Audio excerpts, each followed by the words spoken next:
Ladies and gentlemen, welcome to the Ariel Helwani Show! The Ariel Helwani Show is back in your life on this Tuesday, November 26, 2024. Hello again, everyone. I gotta say, it's starting to feel good. It's starting to feel just like old times, like an old glove, right? Do you feel that too, Frank? I do. Look at that little subscribe thingy. I thought we were gonna put the no? Ding. Yeah. Well, it's great to be here on a very rainy, as you can see. I mean, I don't even need to tell you guys about the weather anymore, right? It's just very rainy. It's very doom and gloom outside, but it's great inside, and we're feeling good. The vibes are high. Massive win for my New York Knicks on the road against the Denver Nuggets last night. I was staying up late to watch the West Coast, or I should say maybe Midwest offering. And the greatest development in my life at the moment is that my middle son, Walter, who is turning into the mini version of me each and every day, refused to go to bed and wanted to stay up to watch the entire thing, despite the fact that we were up by like 30 points. It's all very exciting. By the way, I just noticed something. GC. Oh, you know what? Okay, my bad. I thought you put this guy in there instead of the turkey hat, but then I noticed the turkey hat is right there. Let's get it together, man. Yeah. Working through the kinks. Hopefully everyone enjoyed yesterday's show, and hopefully you realize that not only are we the number one show for all things combat sports, but also the number one show for all things financial as well. Moicano wants money, hit the road. Buy that for $1. Yeah. All kinds of hot takes regarding the financial advice that was. And we wanted you guys to really pay attention to the advice, so we picked the most anticipated interview of the day to feature it in. So I think it worked out well for everyone. Wouldn't you say so, Frank? 1,000 pound. It was the perfect Yahoo Finance plug. It was. My only regret is that they didn't get Rampage. Can you imagine? On their show. He was describing his diet on Yahoo Finance. Some guy on Wall Street tuning in, hoping for financial advice. He gets Rampage Jackson. Yeah, my face is thinner because I've been. Yeah, come on, man. It would have been. I forgot about that. Yes. Yeah. It might have been the end of us here at Yahoo. Or the beginning of something incredible. Rampage on Yahoo Finance as a regular guest. Yeah. Of all the guests that you can, potentially, play with fire with on, a simulcast situation. Yeah, he might be the guy. He's high. I don't think he's number one, but he's high up there. Pretty freaking high. I'm trying to think who'd be worse. Yeah. There's some I don't want to say names because they will be guests, and I don't want to cast aspersions. But yeah, that was a moment. It was a moment. It was one of the great moments in the history of the program as we continue to, as they say in the business, work through the kinks over here. Work through the kinks. Thumbs up to the chat, by the way. Thumbs up to the chat. Thumbs up to everyone watching. We have a loaded show once again for all of you. And Tuesdays have become a very busy day here at Uncrowned HQ because not only are we live right now at 1 p.m. Eastern, 10 a.m. in the West, 6 p.m. in the UK/ERA region. We're also live at 5 p.m. Eastern, 2 in the West, 10 in the UK for episode 2 of Ariel and Ade, live on DAZN, exclusive to DAZN. You will get myself and Ade Oladipo talking about all things sweet science. We'll also be joined by George Kambosos Jr. on today's episode or tonight's episode and talk about some big news that just broke, actually courtesy of Dan Rafael, about the much rumored February 22nd Riyadh season card. So that is coming up today. So we're going back to back. We're playing two, as the great Ernie Banks once said. As far as this show is concerned, we do have a lot to discuss, and a lot of people are stopping by. 4 guests in total. Back into the show, King Ryan Garcia is going to be stopping by. Ryan Garcia, who is fighting on December the 31st in a special bout under the Ryzen umbrella. It's actually co-promoted by Fanmio and Ryzen. It's a boxing exhibition between Ryan Garcia and Rukayo Anpo.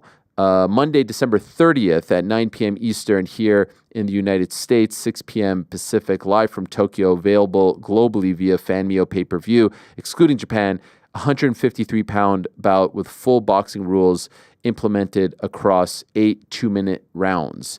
Ryan Garcia is going to take part in a press conference later today. He'll stop by our program at around 3 o'clock to discuss this all first. Prior to that, we are going to be joined by Brendan Loughnane, who is headlining the PFL Championship card this Friday, Black Friday, in Saudi Arabia. And they just announced about 2 hours ago that elbows are going to be allowed for the, I believe, no, it's not I believe, it is. I confirmed it actually with PFL, first time in the championship that elbows will be allowed in all the championship bouts. So that is very exciting stuff. We'll talk to Brendan Loughnane about it. Rosie Perez, the great Rosie Perez, who of course was on the call for the Netflix Jake Paul versus Mike Tyson bout. She will join us at 2 o'clock. An honor to be joined by a Hollywood legend, of course, of White Men Can't Jump and Do the Right Thing fame, as well as many, many, many other great films and TV shows. And at around 1:15, we'll be joined by Platinum Mike Perry to talk about the Dirty Boxing debut and all things Platinum Perry. There you go. There's the lineup. Few items to discuss, though, at the very top. There continues to be a ton of updates pertaining to the Conor McGregor story that came to a head on Friday with the verdict that we talked about at length on yesterday's program and on The Crack on Friday. After yesterday's show, Conor actually posted a statement, which I haven't checked if he has taken it down, but I thought it was, an interesting one to share with all of you. Here it is in case you missed it. People want to hear from me. I needed time. I know I made mistakes 6 years ago. I should have never responded to her outreaches. I should have shut the party down. I should have never stepped out on the woman I love the most in the world. That's all on me. As much as I regret it, everything that happened that night was consensual, and all the witnesses present swore to that under oath. I have instructed my legal team to appeal the decision. So we were discussing that yesterday. There's the answer. I can't go back, and I will move forward. I am beyond grateful to my family, friends, and supporters all over the world who have stayed by my side. That's it. No more. Getting back to the gym. The fight game awaits. That fight is one that we are waiting to see whether it materializes in 2025. Dana White has said he will return in 2025. That's one of the big questions. That tweet is still up as of right now. More news continues to come out. This, according to the Irish Independent, the owner of Proper No. 12 Whiskey has announced it will no longer use Conor McGregor's name or image on the drink. It follows the decision by a jury in the High Court last week that McGregor had assaulted hairstylist Nikita Hand, to whom he must now pay 248,000 euros in damages. Proximo Spirits bought the whiskey brand from McGregor in 2021, but he continued to promote Proper No. 12 Whiskey and Proper No. 12 Apple Whiskey on social media. However, the company said today it was ending the association. Here's the quote. Since 2021, Proximo Spirits has been the 100% owner of Proper No. 12 Irish Whiskey. Going forward, we do not plan to use Mr. McGregor's name and likeness in the marketing of the brand. That is a major development because he is most associated with Proper No. 12 and all things Proper No. 12, the Apple whiskey and the actual whiskey itself. Other grocery stores and convenience stores have announced that they are not going to be carrying the products as well. Super Value, Centra, Tesco, Mace carry out off-license. Cost Cutter, Super Value, and Tesco are grocery stores in the region. Centra, Mace, Cost Cutter are convenience stores, carry out an off-license, which I guess is a type of place where you can get alcohol, I do believe. PT would be great in a situation like this. But the point being, there are dominoes that are falling. We spoke about the Hitman video game yesterday as well. So, yeah, the story continues to develop. Conor says he is going to appeal. Let us see if that actually goes through. I mentioned yesterday on the show that he has 28 days from the verdict, And so here we go. 28 days. The clock is ticking. 28 days from November the 22nd. If my math is correct, 8 days in November. 20, that would be December 20th would be the deadline if my math is correct. So let us see. It continues to develop. Yesterday, also, while we were live, Most Valuable Promotions posted a lengthy statement regarding the accusations that the Mike Tyson versus Jake Paul fight was rigged. Want to read some of it. I will say I am surprised that this has come out. Obviously, I'm not on the front lines and I'm not seeing everything that they are seeing and feeling, but I am surprised that they addressed it. Here is the statement from Most Valuable Promotions regarding fictitious, as they put it, claims that undermine the integrity of the Paul versus Tyson fight. Following the wide circulation of incorrect and baseless claims that undermine the integrity of the Paul versus Tyson event, MVP Most Valuable Promotions would like to set the record straight regarding the contractual agreements and the nature of the fight. Rigging a professional boxing match is a federal crime in the United States of America. Paul versus Tyson was a professional match sanctioned by the Texas Department of Licensing and Regulations, TDLR. Both fighters in good faith performed to the best of their abilities. With the goal of winning the fight, there were absolutely no restrictions, contractual or otherwise, around either fighter. Each boxer was able to use his full arsenal to win the fight. Any agreement to the contrary would violate TDLR boxing rules. It continues. Trash talk and speculation are common in sports, and athletes and promoters need to tolerate nonsensical commentary, jokes, and opinions. But suggesting anything other than the full effort from these fighters is not only naive, but an insult to the work they put into their craft and to the sport itself. I'll read this last paragraph here. The rest is online. It is further illogical and inane that MVP, in the debut of a hopeful long-term partnership with the world's biggest streamer, an organization that made its first foray into live professional sports with Paul versus Tyson, would even so much as consider such a perverse violation of the rules of competition. Now, I understand why they would want to clear the air. I think that this stuff is ludicrous. I know it's cool to put out videos. I know it's cool to make TikToks and Reels about this and conspiracies, and he moved his arm and whatnot. I think it's quite simple. You saw a 28-year-old fight a 58-year-old. The 28-year-old arguably lost the first round, maybe the second, then started to dominate. Then by the last couple of rounds, very clear the fight was over, and took his foot off the gas. No different, in my opinion, than if the Buffalo Bills are up on the New England Patriots in the fourth quarter, up by 30. They don't keep throwing the ball into the end zone. They take their foot off the gas. The New York Knicks are up on the Denver Nuggets by 25 in the last 5 minutes.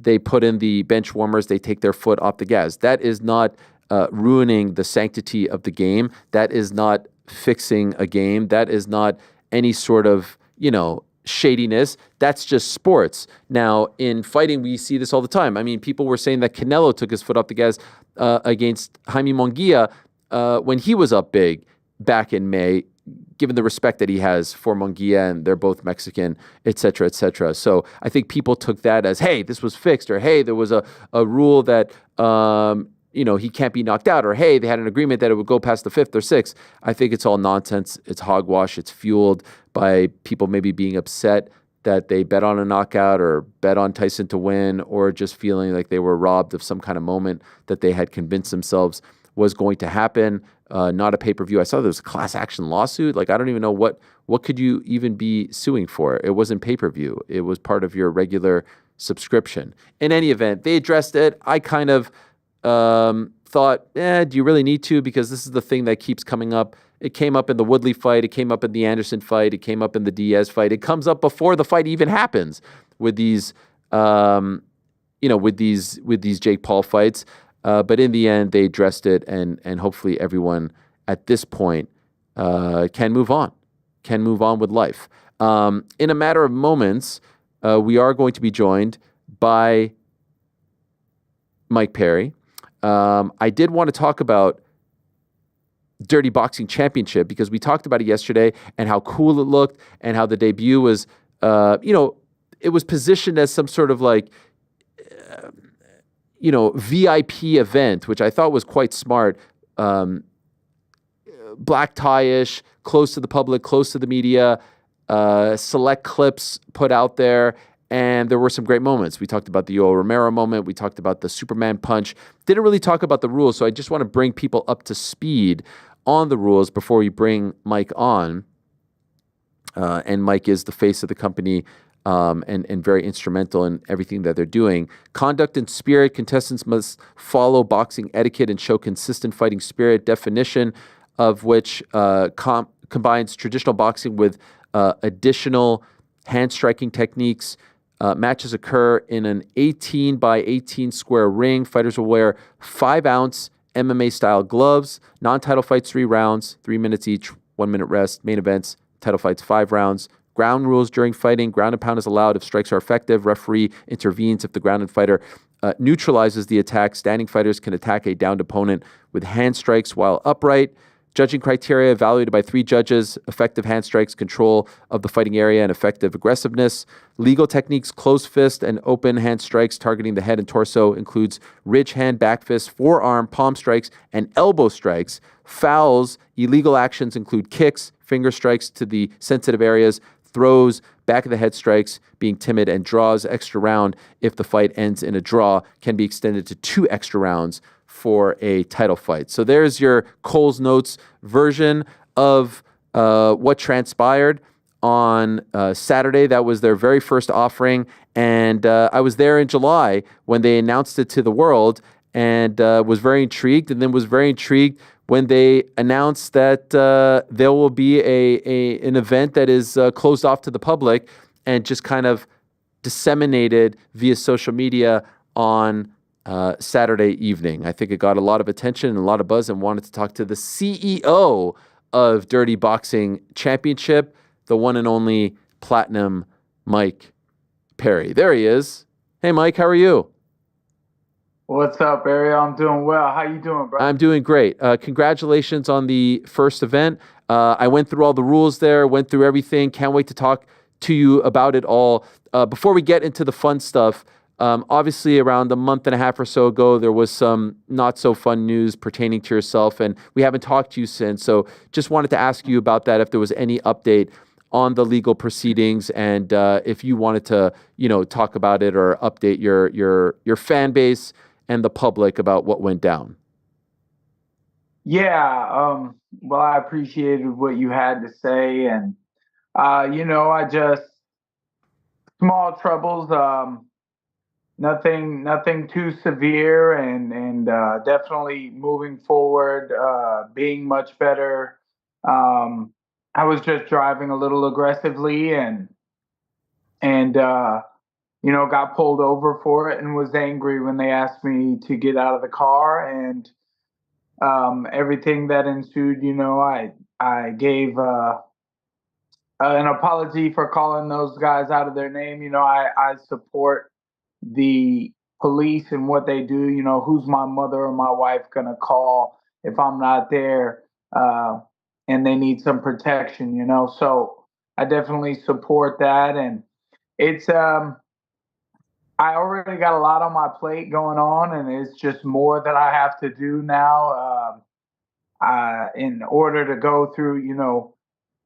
Maybe people don't know about this, but when you lose your license, and then there's law side, and then there's administrative side, and I got some classes I got to do, and just got to go through the details with everything, and it's costing me a little bit of money, and it was a waste, and got to be better moving forward and everything. I got too much going on, too much on my plate, and I need to stay focused, tunnel vision, handle my business as a professional, and I just that's no way you want to get bored. You don't want to get bored and get yourself in trouble. So stay out of trouble and follow the speed limit. Yes, sir. Just one other follow-up on this. Are there any other dates or, any other sort of steps, timeline that is, coming up for you that you have to set aside time to deal with this so that you are free and clear to resume your life? I'm pretty good about just handling things as they come. Every now and then it seems like a couple things will happen on the same day, and I might have to move one or two. I do got to make some calls and move some things around because there are some things coming up in January that are not solidified yet, and it's like, how long do we wait? We got to push everything to the last minute, and you got to be prepared to just make sacrifices and do what you need to do, and put things in a priority order, what's most important. And I just try to stack them all on the calendar and get them done one at a time. When you talk about January, are you referring to Knucklemania 5? Well, I would like to fight.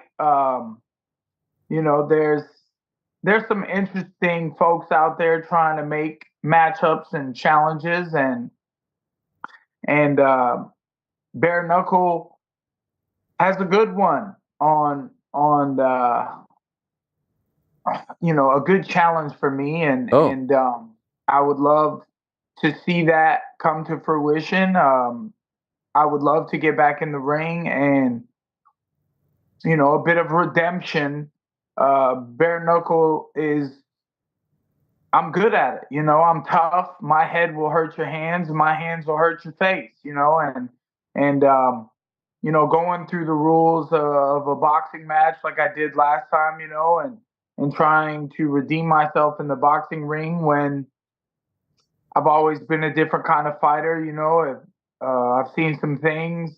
Even Jorge Masvidal was saying, are we talking a real fight, or are we talking we write all the rules down until, if it's a street matchup, if it's a bar brawl, oh, sign me up, man. Put me in there, and I'm ready to get wild.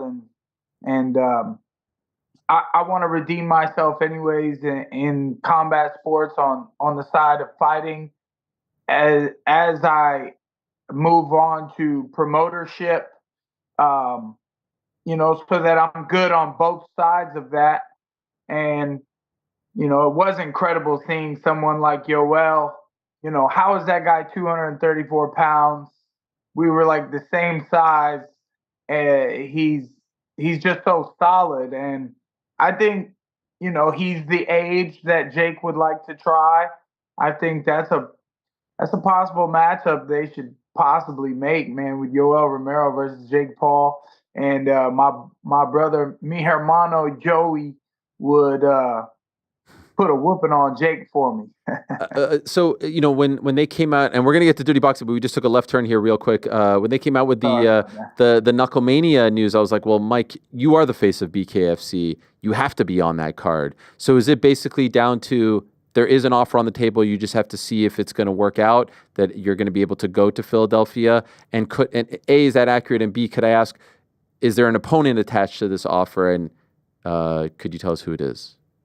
I cannot tell you because it doesn't seem, like I don't know if he wants to accept the challenge. I don't know what's taking so long. I know David Feldman wanted to bring me to Philadelphia for the first ever bare knuckle card in Philadelphia. He's been wanting to bring it home, and I know he would want to have me on the card. Being as I am the most exciting bare knuckle fighter that people tend to tune in to watch, and who knows if it'll be pushed. I possibly was going to fight before the end of the year. That got pushed. That was fine to me. January sounded really good. I would love to start the year off with a banger. And, depending on what happens, I do have 3 fights left on my contract with bare knuckle. I would love to fight those fights. And 2025 might be an even bigger year for me, as big as all the years have kept growing for me.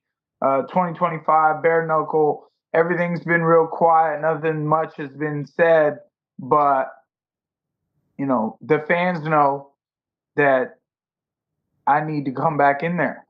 And so that would confirm you have not been fired by Bare Knuckle, right? That's a funny little joke that we seem to talk about every time I get on camera. You know, do you guys think Conor McGregor's done making money? Because you need me in Bare Knuckle if we really want to make a splash. All right, that would confirm it. Okay, so let's see what happens with January 25th. Now we go back to Dirty Boxing. Like I said, I was there. It was the night before the Jake Paul fight. You made the announcement. You had the press conference. We had a bit of a hiatus, so I've actually not had you on the show. I haven't had a chance to talk to you about all of this since the summertime. And so could I ask, when did this idea start? Like, how did this all come about? You being involved with Dirty Boxing, being the CEO. I know you've got Abe there. You've got Adam Kovacs, formerly of Karate Combat. You've got Kawa, Malky, and the other Malky. You got the whole FRM crew. How did this all, like, what's the genesis of it all? We have a great squad put together. I believe this started a couple years ago. I believe media was asking me such questions as, if you weren't a fighter, what would you be doing or what would you want to do? And I believe I said, promoting. I've always had this, with my neck tattoo. That's a P and a P, Platinum Promotions.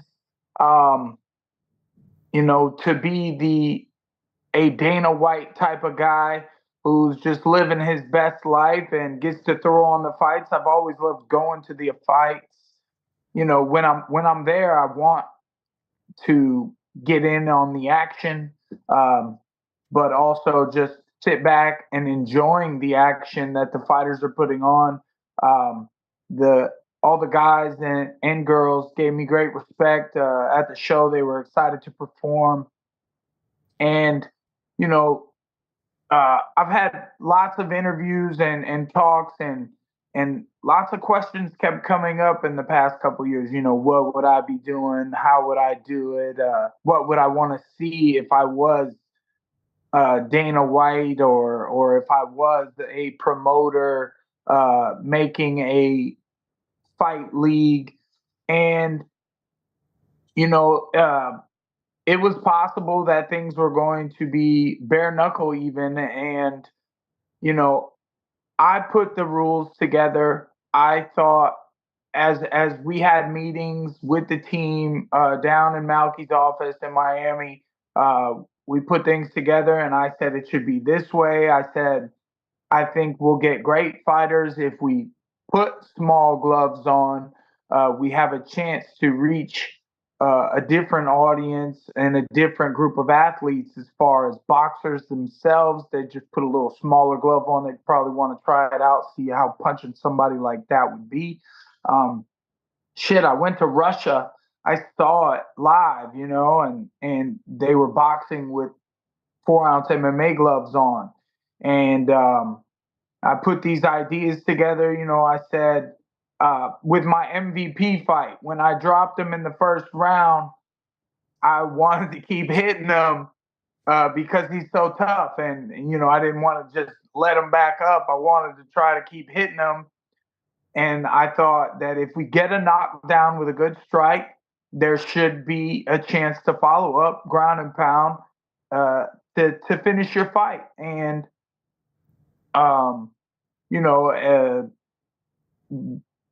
adding elbows to boxing. Also, this is just such a treat for the fan base. The way that the fights go, and all the action, the power punches, they're slipping and rolling and throwing big hooks.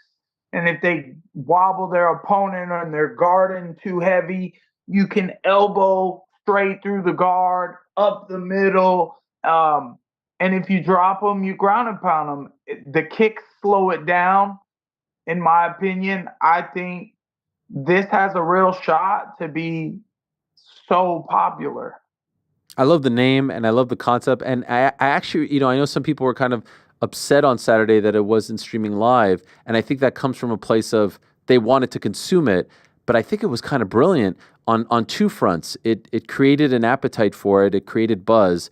And then once the clip started to come out, the look of the event reminded me of like an old 1920s boxing warehouse smoker type vibe, which I thought was super, super cool. And so could I ask, and we're seeing some of the highlights here, and this is Yoel, picking up the huge knockout win in the main event. I'll ask you about him, but just the idea of putting it on, closing it off to, a streaming platform, to the public, making it a sort of exclusive event.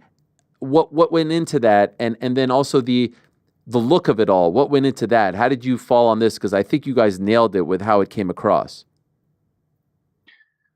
We had a lot of good people in the building, and we were happy to have them there. We wished we could have invited everyone or streamed, but it was a concept, and we needed to showcase to see if it works. And I think it works. And trust me, we want to share this with people, but there are some things we have to tweak, and we only want to release the best. And, because all these people involved we're all for high quality, you know what I mean? Not quantity. We don't want to just shove crap down your throats. We want to make a very quality product. We were able to put on a good show, but there are some tweaks we need to make. And we want to come back in 2025, early 2025, and have our first live streamed show, depending on, how that works and who we're going to work with. In order to do that, we are talking with some big names, big companies, and we just want to deliver the best possible quality product to the fan base, so that we become a force to be reckoned with. And waiting until the last minute to announce our main event, because we knew we had such a quality name in the main event, and he performed so greatly. It was exactly what we were looking for. And every fight was better than the last. The whole night just kept growing and growing and getting better and more intense and more quality on the matchups. And I think our matchmakers did a great job, who put the card together. The CEO, Adam Skovacs, we're very happy to be working with him. And he's been a quality partner in dealing with, and we had the old school boxing look, a street dirty boxing style. We wanted to make it feel like we wanted it to show, like the smoky effects, the nightclub style fight, just a quick intensity of moments. And that's another thing I believe I had a hand in coming up with the time frames of the fights and the matchups. We stuck it at 3-minute rounds, 3-minute rounds, and 5 3-minute rounds for the main event. And we're happy with what we got out of everything, but there are some adjustments we need to make, some things that we couldn't have known about until we put on the show, some additions we need to add as far as lighting, scale, how to make it more scalable, and just how to deliver it to the masses. By the way, can I just say as an aside, as someone who has the ugly habit of biting his nails for his whole life, I can't stop staring at your nails because they're so like perfect and long. Like I just want to bite them all off. Is that weird? A little bit. That is extremely weird that you said you want to bite my nails off. I mean, how do you keep them that long? I mean, that's just. Are they ripe for a cutting or what? Well, I have good quality calcium in my blood and my bones, and So my nails get long. When they get longer than this, I clip them down, but then they'll grow back out in a few days. And it's nice if I ever have an itch I need to scratch, or want to scratch my wife's back or Sure. something like that. It's pretty nice. They're just so long and like perfect. And if I get into a street fight, I would That's true. jag somebody's eye out. Would you fight with nails that long, or do you have to cut them before? Remember my debut? Oh, that's right. Yes. Okay, so this shove them off real quick. I didn't mean to do that. It wasn't on purpose, but it's so satisfying, right? And in boxing, when you put your hand in the glove, the nails really dig in there. Oh, geez. You can hold that glove real tight. Yes.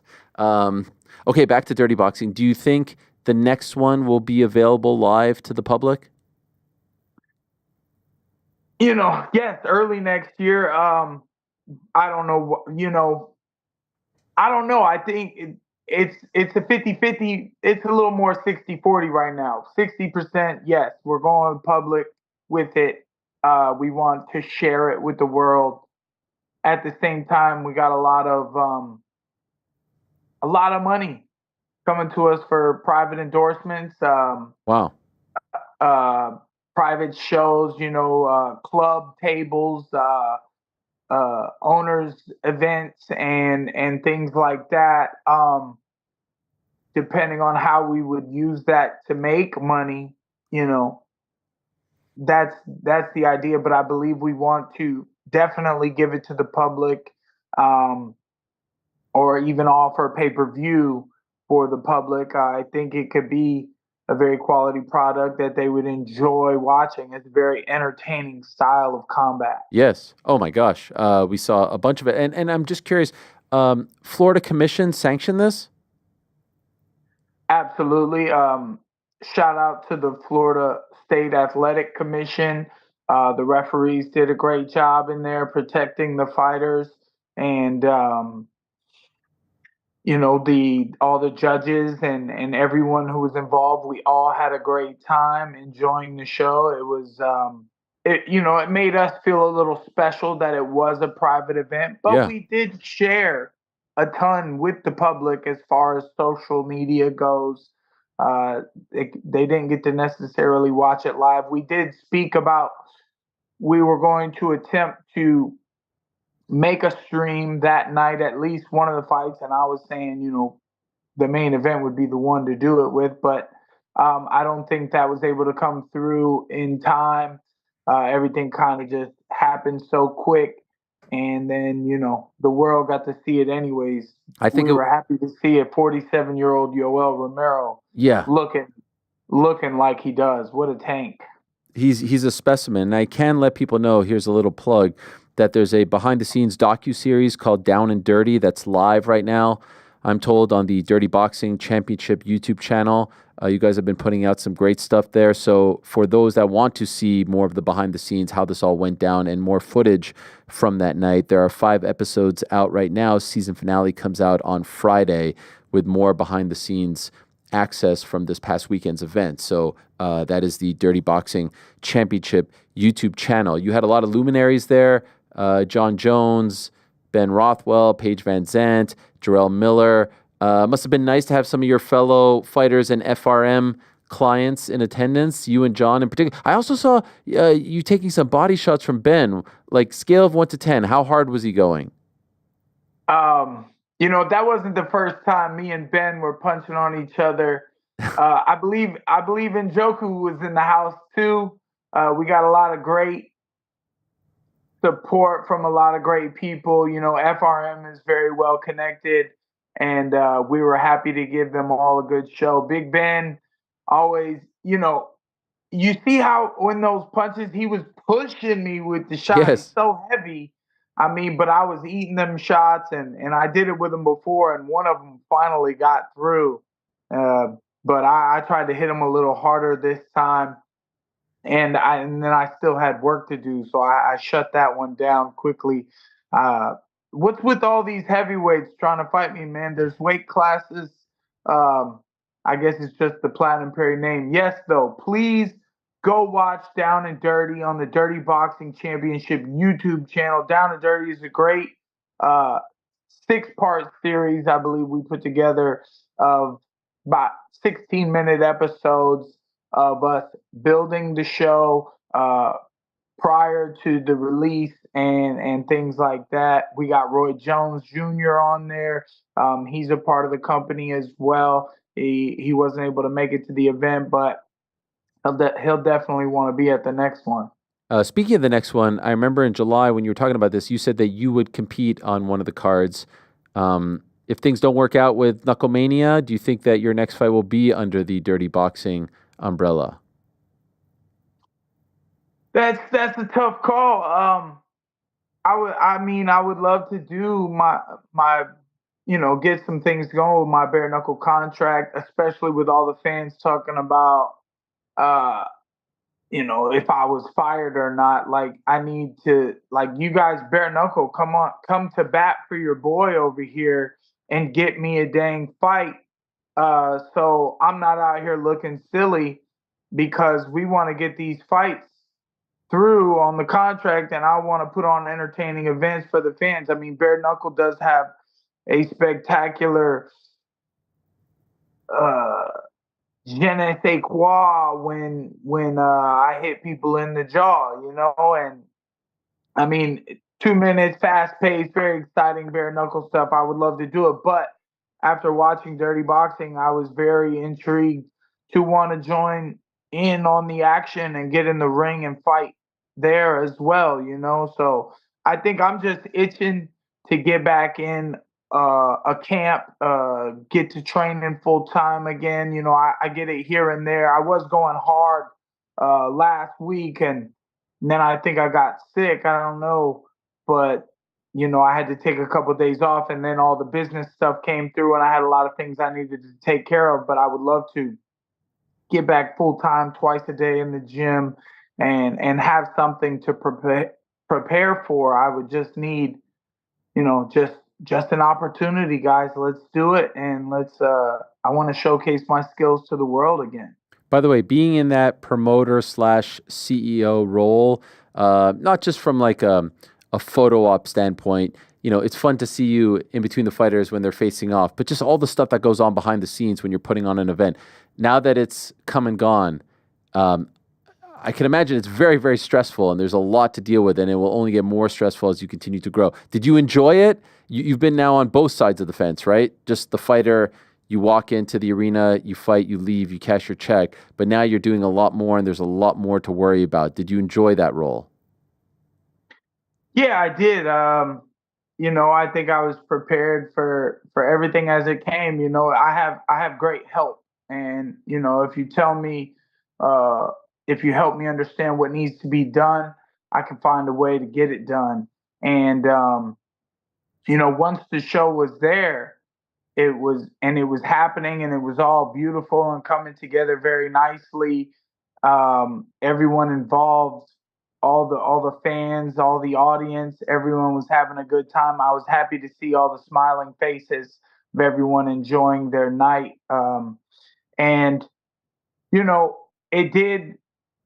it was interesting, because right after the event, it seemed like you think there's going to be a halting point or a break point where you get to rest for a moment, and it was more work. It was more work to do instantly. As soon as it was over, I had more work I needed to get done, and I still have some work I need to get done. So, more meetings, more talks, more video calls, more Telegram, more messages that I need to, get to and reply to. And, it's all setting up and building for the next one. As soon as the first one was over, it gave us an avenue to see what we needed to tweak and how to make the most out of it, and to drop it onto people so that they could enjoy it as well. So,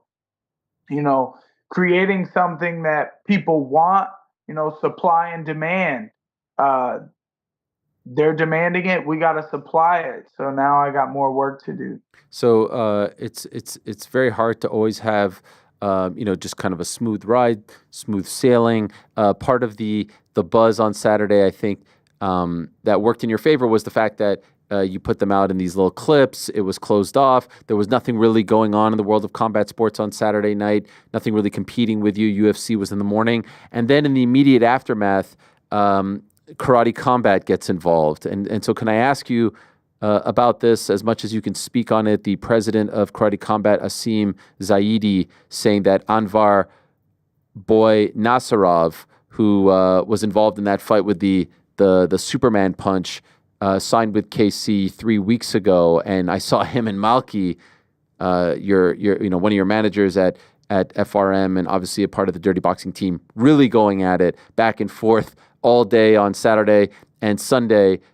Is there any sort of take on your side of the fence as to what happened here? Is he telling the truth, and where do things stand? Okay, things with Anvar, we tried to work with Asim. I spoke with him on the phone. He kept trying to close the door in my face as far as getting that fight done. He offered something that the commission would not agree to. I offered him percentages of the purse. I offered him money to allow them to go through without a hitch, without all this animosity.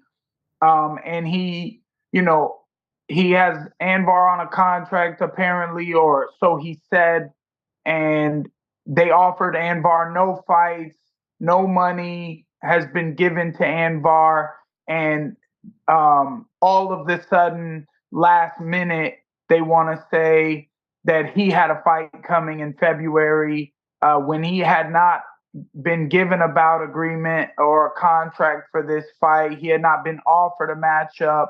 But as soon as they found out that he was fighting for us, they're scared of us. They've added elbows to their rule set, which is great, but they did that because we were coming out with this sport. And they have an issue because our CEO is someone who built their company. He built the company. They are doing anything they can because of money that is owed to some of our business partners, and they don't want to pay this money, so they're using any excuse they can build with this silly call out because they're if things go to court, if lawyers do get involved, then they don't want to have to pay over millions to the people, the partners that we have on our side. And we were taking all the attention, and I thought it was funny because what do they have, like over 1 million followers, and we're over here with 40,000 followers. So make sure y'all go follow Dirty Boxing Official on Instagram, where he said things such as the more avenues for fighters, the better. The more opportunities that they have, the better. Then they try to lock people down apparently, and even the fan base was saying any exclusive contracts outside of the UFC is absolutely ridiculous. And we went ahead. We're not to be pushed around, and we have a lot of powerful people involved in creating Dirty Boxing, and they are all fans of combat sports. And we wanted to give the fighters an avenue to perform and become stars. And I mean, Anvar has been fighting forever. I believe his record is like 90-30. And, we were trying to give him a show to showcase his skills, and the fight was great. It was a great matchup, and, it worked out. So I'm not sure where it goes from here. I believe there may be a public apology coming from their side. Oh, wow. That's what I've heard. Wow. So essentially saying we're backing off. Yeah, they had nothing to get attention from besides our show, and they weren't allowed to be there. They there were some of their fighters were there in the audience, and I was hanging out with them, and it's I'm a fighter myself, so given these guys a chance to be greater, to showcase everything, all their talents, and all the hard training that they do in a sport that they want to compete in. That's what we're here for, and we want to deliver that to the fan base so that they can enjoy the entertainment. All right, so let's see how that transpires. I did want to ask you about a video that I also saw from Saturday. I thought it was kind of joking, you and Tristan Ham, but then it seemed like it went from 0 to 100 real quick. Was that legit? What was going on there between you two? Well, he asked me for a face-off, and then he starts moving his head on me, and then I'm promoting the show, so as I push him back and I see that table that was behind him was John Jones' group table and Icebag's group table, and I didn't want to throw him on that table and mess up all the setups that we had over there. So I stopped. I paused. If he wanted to make it a little aggressive face off, he's like, can we do a face off? I'm like, okay, sure. I follow him on Instagram. I know Tristan Ham. That was my first time meeting him, but I've followed some of his stuff. He's an influencer fighter, and he's trying to break the grounds of influencer to being recognized as this true athlete, true fighter. And I think I thought he made a face during the video, the face off when I was grabbing him, where he was like, "Oh, he's kind of strong," and I didn't want to rip my suit or nothing, so we kind of calmed it down. Abe was there; he's with both of us, and we want to fight. He wants to fight because he wants recognition and he wants to challenge himself, and to fight an influencer who has the followers. He talked about even possible bare knuckle. I don't know. And then bare knuckle shared it. Maybe they'd be interested in something like that. That would be at 175. I would prefer a 185-pound matchup in bare knuckle, as I just had a fight at 200 pounds not long ago. And, I've performed well at 185. So depending, everybody wants to put all these things in the contract. They want to meet here, meet there, and they want to make things harder for someone to be able to compete. But I'm the name, I'm the face, I'm the show, I'm the fight in the fight world. So, let's meet up at some of my rules. And my rules aren't rules. They're more so less rules. I want less rules involved. I want less bullshit. I'm going to show up and I'm going to beat your ass on fight night. That's what I want to do. So, Tristan, depending on who wants to make it happen, they know who to call. First round management can handle all these cases. I don't have to do these things. I don't have to talk about these things. Well, I mean, I can talk about them, but I don't have to get on the phone about the contract, getting to make it happen. I don't have to talk about the numbers. My numbers are, they can be found, and you got to pay. So, you want me to perform, you're gonna get an entertaining show out of it, and just brutality at its finest. Platinum Mike Perry. We were just having a little fun there, and Tristan, he wanted to keep it PG-13, but I wanted to make it R. So, okay, let's see how that plays out. Last topic, because it is the first time that we speak since July. Could I just ask, some 4 months removed from the Jake fight, when you look back on it, what do you wish you could have done differently in that fight?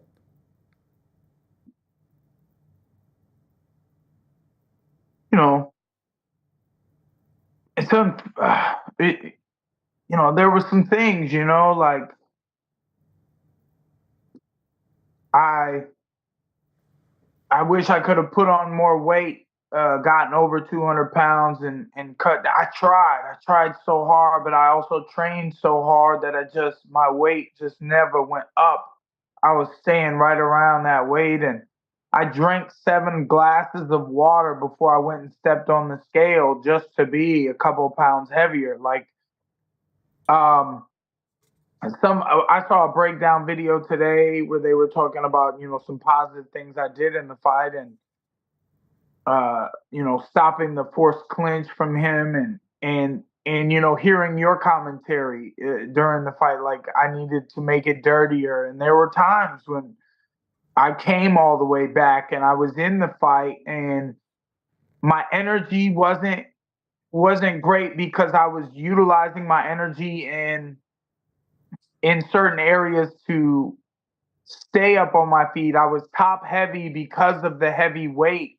My legs, I wish I would have ran some sprints. I needed more time to get more road work in and have my legs adjust to the top heavy weight that I added on, because I had never fought at such a big weight class.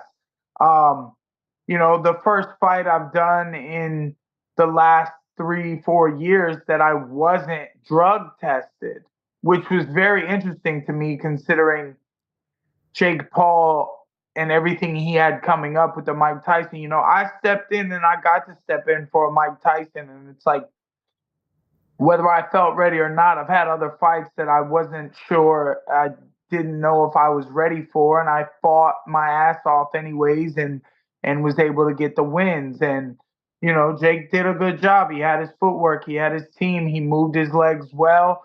His legs were able to handle that body weight, and then he goes from weighing in at 200 pounds and he weighs in at 226 for Mike Tyson, who Mike Tyson didn't get knocked down, but we went the same amount of time. I got stopped right there at 16 minutes, and that was the longest fight I ever had in my professional career.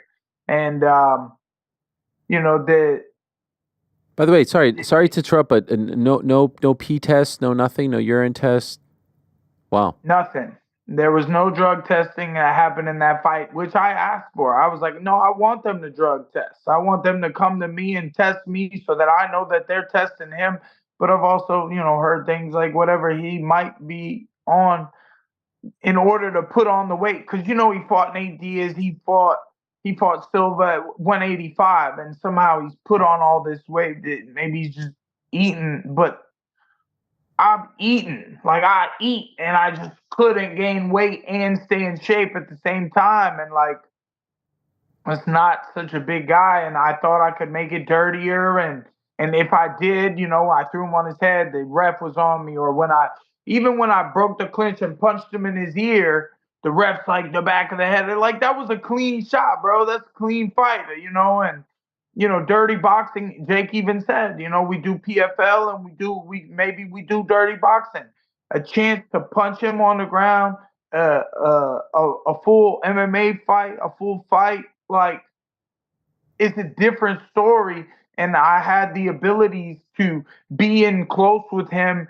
And in boxing, when you're in the clinch, they're trying to shut that down right away. Or Jake, if he clinched me, he tried to hold me, and I was really good at not letting him get that hold. But then there was times that I saw as we would break, I just didn't have the speed to take off with little flurry combinations. Or even bare knuckle, like, there's just different styles of fighting. And unfortunately, I haven't been able to grasp success in boxing when I am quite the boxer, and I train boxing at the gym, I spar, but then when I fight, it's like I take the gloves off.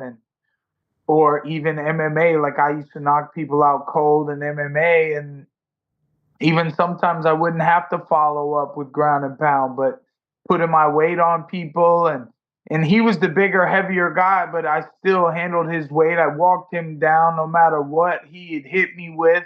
I came forward, I pressed the action, and I just, it was an opportunity for me. So whenever I felt like I needed more time, that was just never something that I could I could never have called them and been like, oh, you know what, it turns out I'm not ready for this matchup. No matter what fans have said, oh, I shouldn't have done it. Like, I'd rather not be a pussy and do it than be a pussy and not do it. Like, I'm fighting this kid. I'm going to fight him. And it was short notice. It was like less than 4 weeks when they called me to make the replacement. And I started trying to put on weight and get in shape all at the same time. Like, I just needed more time, but it was time I didn't have. And, he's not, I saw him say something about the better beef calling him out. And I'm like, I responded to that. And I'm like, you owe me. I gave you recognition. I built myself up over all these years of battles and the last 3 years of my undefeated streak. And I put it all on the line against you in a short notice matchup. Give me a full camp. Give me smaller gloves. Give me less rules. Tell the ref to stay off my ass and let's fight. All right. Well, perhaps that comes down the line. You have so much going on. You've got Dirty Boxing. Congratulations on the successful launch. Congratulations on everything that you have going on. We look forward to hopefully seeing you back in January, Knucklemania 5, and perhaps he does grant you that rematch with less rules. Always a pleasure, Mike. Really appreciate it. You're the man. We'll talk to you very soon. And again, congrats to you and the team. Thank you, my brother. I appreciate you.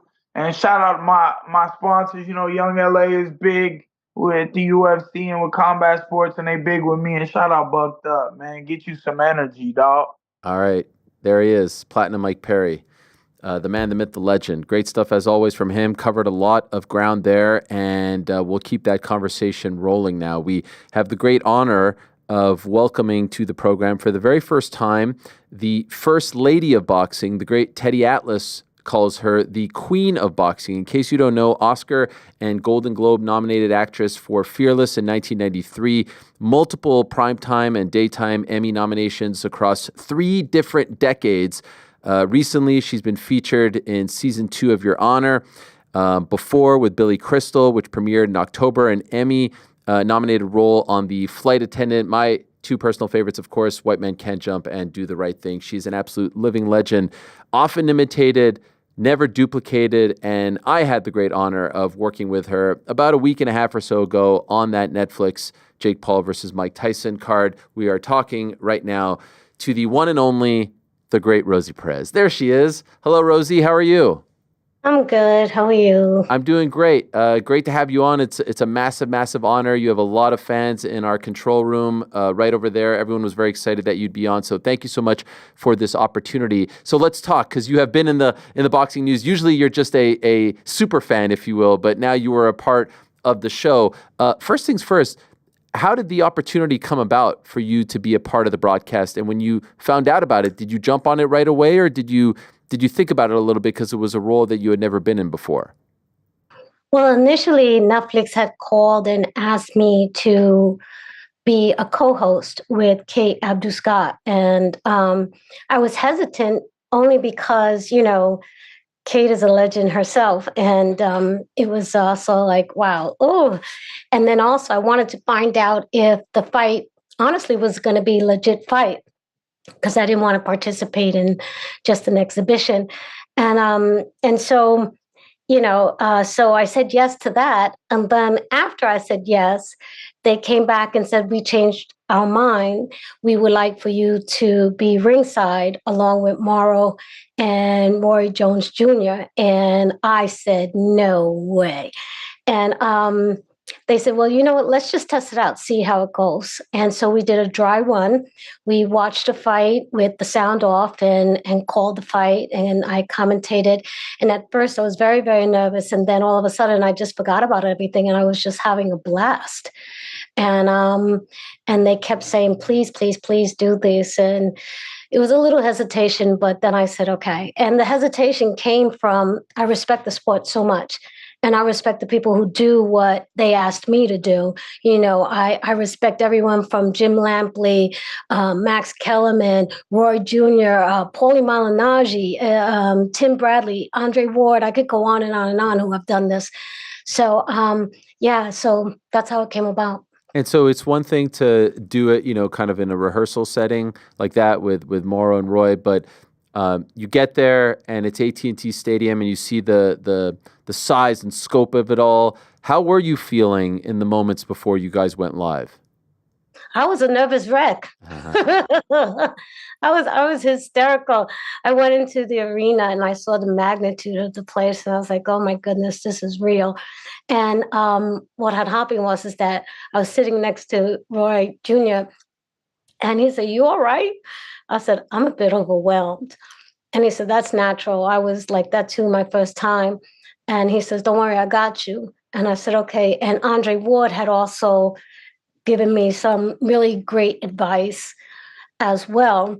And one of them was, if you are ever in trouble or you start to stutter or you don't know exactly what you want to say, just turn to Roy and say, "Hey, Roy, what do you think about that?"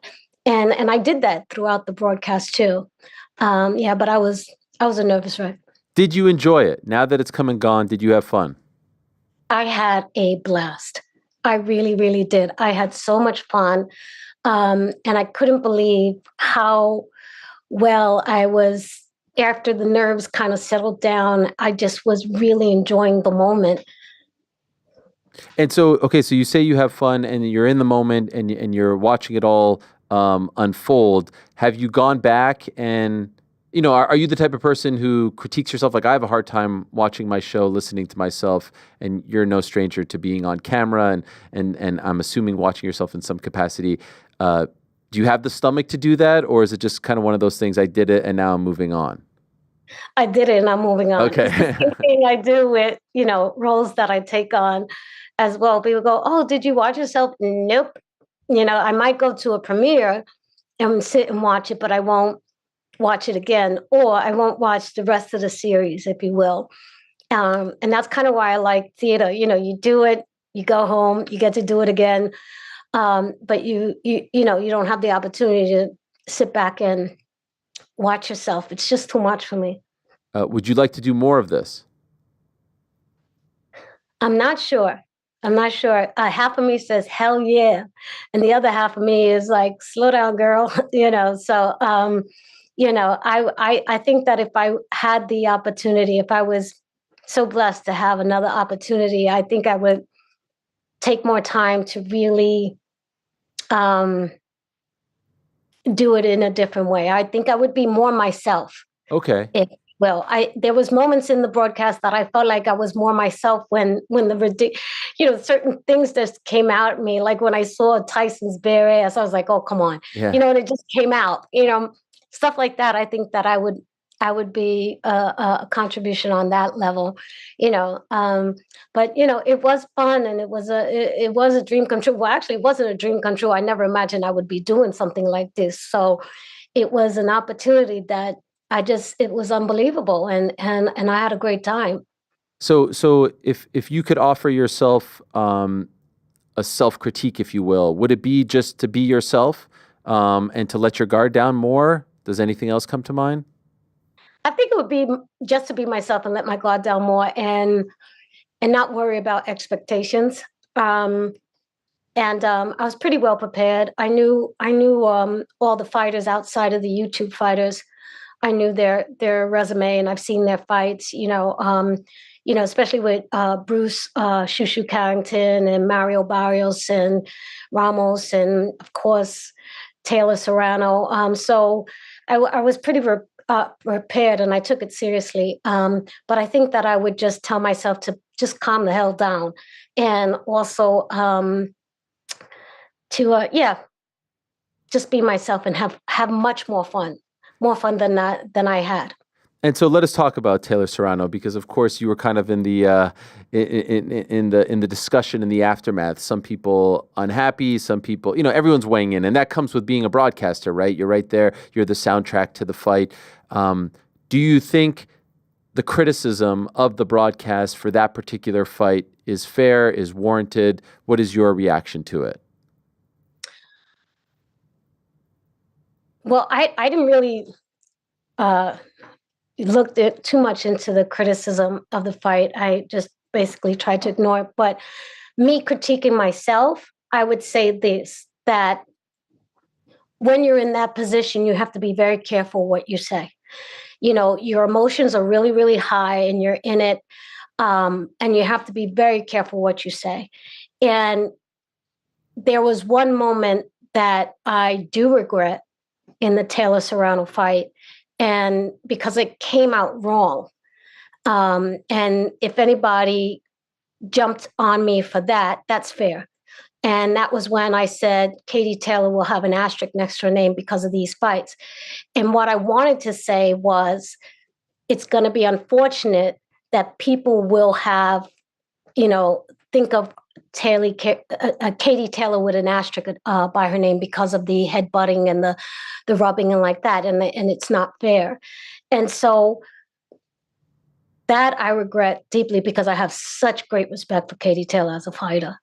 And I think that I was just caught up in the emotion in the moment. And that's what I mean about, it's a on-the-job learning experience. And, I was talking to Timothy Bradley after the fight. He said, "Oh, my God, I thought you did good." I said, "Really?" And I told him how I regretted that. He goes, "It's all right." He said, "My gosh, my first time, I was horrible." And I fell out laughing. And he goes, "Everyone needs to offer you a little bit of grace there because you were on a worldwide stage. You weren't just on a national televised fight. You were on the worldwide stage." And he goes, "And that's what happens sometimes. You get caught up in the moment." So I would correct myself on that. I would think twice about saying stuff and how to say it to make sure that I'm clear and it cannot be misconstrued, because I'm sure it was. That just haunts me. That statement just haunts me. Well, I wouldn't be so hard on yourself. And the reason I asked was because I know you tweeted afterwards about it, and, not suggesting that it was something that overtook the fight, but everyone has a take. And this particular fight is a very polarizing one because of the scorecards and because of the aftermath. And I think everyone just wants to see a third one. The first 20 rounds that they've shared in the ring have been incredible. Each one, each round better than the last one. I'm assuming, and correct me if I'm wrong, in the moment, and you said you didn't rewatch it, that you thought Amanda won. Do you still feel that way? Because some boxers have come out and said, no, actually, I think Katie deserved the nod as she got via the judges. How do you feel about the scorecards now, a week and a half later? I think with the point deducted, I would say it was closer to a draw. I think it was closer to a draw. And if a decision had to be made, I would have still given it to Amanda, but I would not say that it was a straight up robbery. I wouldn't say that she won in a landslide. Katie Taylor is a warrior, but so is Amanda Serrano. So, it's unfortunate, and that's why I also said on the broadcast, because I didn't look at the online criticism of my statement. I was listening to the boos for Katie Taylor, and that's why I said, she doesn't deserve that. People should give her respect. She doesn't deserve the boos because she's not making the decision. It was the judges that made the decision, not Katie Taylor. And so if you're going to boo anything, boo the judges, don't boo the fighter. They're standing there getting punched in the face for a living. The worst thing we could do is boo them, in my opinion, but I think I would have to play it back. That would maybe like next year I would look at it again, after the fact. But that's what I thought. What did you think? I thought it was supremely close in the moment. I thought it was either going to be, as you said, a draw or an Amanda win. In the moment, I have since rewatched it, and I could see how the judges got to the conclusion of a Katie Taylor decision victory. Obviously, a decision, but it's super close. And I just honestly, I want to see it again. And there's a part of me that feels like, do we need to see it in 3-minute round form? Because there's been a couple of times where end of the first round, it looked like Katie was on skates. 5th round in the first fight, it looked like she was rocked. 10th round rocked, and each one of those fights have been 2-minute rounds. But then there's a part of me that feels like they're just so magical together. I want to keep it as is. Also, I don't even know if the 3 minutes helps Amanda, and she's the one pushing for it because she's moving up from essentially 126, which is her prime weight class, to fight at 140, which doesn't get talked about enough. She deserves so much credit for that. So there's a part of me that just feels like if they do it one more time, and I hope they do, we just keep it at 2-minute rounds. How do you feel about that? Would you like to see them, if they have a trilogy, go to the 3-minute rounds, which is what Amanda has been pushing for? Or are you one of those who just kind of likes the magic? Yeah, we were talking about it, I think, with Roy and Andre before. It's like there's just so much activity and so much action in the 2 minutes. Why mess with it? I don't know. Honestly, I really don't know. I know in UFC, right, that it's the same for the women and the men. Yeah, 5-minute rounds for everyone. Yeah, and I kind of respect that a lot. And I respect UFC fighting. It's not on the level of my love for boxing. My love for boxing is a little bit fanatical. But I really don't know because I am not a fighter. So I really can't say what would be more beneficial, 3 minutes or 2-minute rounds. I do think it would add another interesting layer to the fight, but ultimately I just want to see the third fight. We could agree on that, right? Like before it's all said and done for the two of them, trilogy, yes? 100%. Ward Gotti, let's go. Yeah. I would love to see another one. I really would. I really, really would.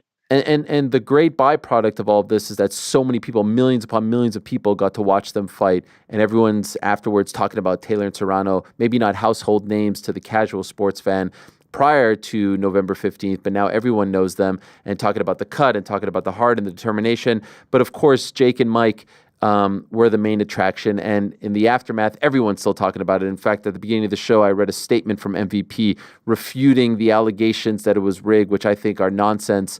Could I ask, now that it's over, what is your take on what we saw there on that Friday night between Jake and Mike? With all due respect to Mike Tyson, because I have mad love for the man, that was hard to watch. That was really hard to watch because the person that we saw in the weigh-in, the way he charged and smacked the hell out of Jake Paul and the clips of his training, he was not even him walking into the ring. He just didn't seem like the same guy. I don't know if the magnitude of the event took hold of him. I don't know if he overtrained. I don't know, but he just did not look the same. And I thought that, that said, I thought his first round was really good. It wasn't great, but it was really good. And I was just glad no one got knocked out, specifically Mike Tyson. And I also was wondering, why didn't Jake Paul tee off on him? If he had him, why didn't he tee off on him? It just didn't make any sense to me. So, I mean, with the utmost respect to both of those fighters, it wasn't a great fight. Sad to say, it just wasn't a great fight, and I thought it was going to be much more than it was. But I have to say, at my age, I'm 60 years old. What Mike Tyson did at 58 was amazing. Yeah. Amazing. And I have to give him so much credit. And Mike Tyson really doesn't care about what I think. He doesn't care about what you think or anybody else for that matter. He wants to do what he wants to do, and he did it. And he's satisfied with it. So at the end of the day, that's the only thing that counts for him. In regards to Jake Paul, I don't know, because I don't know the man personally. So, but yeah, I just honestly, and I hate to be negative, but it just wasn't a great fight. Yeah. And sometimes that happens. Fights don't deliver. This isn't pro wrestling. You can't script them. I don't feel like the fight was scripted. My personal take is, and I would love your take, there's different camps here, right? I think that Jake was up and essentially said, you know what? I'm up so much. I'm taking mercy on his soul. I don't want to knock him out. I like him, and took his foot off the gas and carried him for the last couple of rounds. And I equated that to, people said Canelo did the same with Munguia back in May. We see this in the NBA. A team is up 30. They put the bench warmers in and they just kind of take their foot off the throat. And that's what I think happened. And I think people didn't like that because the action kind of stopped and it didn't feel like Jake was going for the jugular. Which camp are you in? Because on the Saturday after, Dana White said, nah, that didn't happen. Mike was just too dangerous for him, and he's using that as an excuse. So there's all different kind of takes out there. What is your theory as to what we saw the back end of the fight? I don't know, because I saw Mike take his punches. He was able to take them. He was able to absorb them. I mean, we've seen him knock out other fighters, younger fighters than Mike Tyson, and he was able to take those punches. So who knows, The one thing that I would talk about, I asked production, and you were there. I asked them, everyone thinks this is fake. Is it fake? Do we talk about that? Is this a fake fight? I need to know. Because if it was, I wouldn't have participated in it. And they were like, it's absolutely 100% real. So that's all I can go on, but I know people are out there saying, no, it was completely scripted. So who knows? Who knows? You had the best seat in the house. You were right there. You've seen a gazillion fights. What is your take on that debate? I thought it was real. Yeah. I thought it was real. And it was what Roy was saying, is that Mike's legs were not there. I was just like, what the hell happened? Like, honestly, what the hell happened? Because he looked so great in training. Just unbelievable. He also looked, with all due respect to him, quite different and better when he fought Roy in that exhibition bout just 4 years ago, right? Like, that was a completely different guy. Yeah. Yeah. Completely different guy. Yeah. So, I mean, it begs the question, because I've heard some people too that said what Dana White was alluding to, that, Mike took it easy on him. It was, so who knows? Who knows? This is crazy. This fight will be talked about forever, I swear to goodness. Yeah, and that's, I guess, part of the appeal. He said to me afterwards in the ring, I'd like to keep going, but it seemed in his statement the next day that he said, I'm good. I'm assuming, based on what you said, you don't have interest in seeing him fight again. No. I love him, and if that's what he wants to do, I'll support him. But he's got $20 million plus. Live your life, enjoy your life. But like I said, I know Mike Tyson. If that's him enjoying and living his life, so be it. Let him do it. You know what I'm saying? Let him do it. What about the flip side of the coin, Jake Paul? Because now, after this fight, you have Artur Beterbiev, Daniel Dubois, Ryan Garcia, among many others, calling him out. How interested are you in his progression as a pro boxer? That's a difficult question for me to answer, because when he first came on the scene, I was like, what the hell is he doing? This is a real deadly, if you will, sport. And you shouldn't take it lightly. And he hasn't, in regards to his training, he has taken it seriously. But his opponents are not on the level of Beterbiev. He could possibly get seriously hurt. Ryan Garcia, I mean, he's half Jake's size. I don't know how that would go either. But if he were to stand toe to toe to the current light heavyweight or heavyweight, I don't think he would fare well, and I don't know, that would be difficult to watch as well, so I don't know. That fight was at heavyweight. I think he's best in the sort of cruiserweight territory. There has been some talk of Canelo Alvarez fighting him at some point in 2025. Now, that's a big jump as far as size is concerned, 168, 200. But obviously, Canelo is one of the best fighters in the world, pound for pound. He's an absolute legend. A, can I ask if you're interested in that? And B, do you think that Canelo's incredible skill makes up for the size discrepancy? I would say that Canelo's skills would make up for the discrepancies. But the size would be a factor.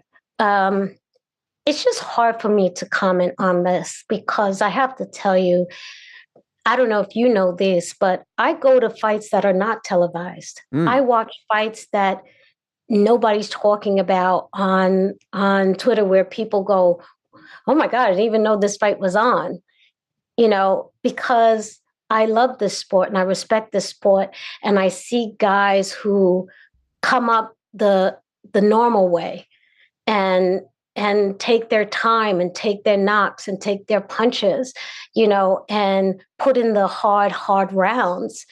And it's hard for me to see them not get the money opportunity, even though that they may be better than a Jake Paul. And then people say, well, then they should promote their own fights. Well, maybe they're not as good as a businessman as Jake Paul. Jake Paul's an amazing business person.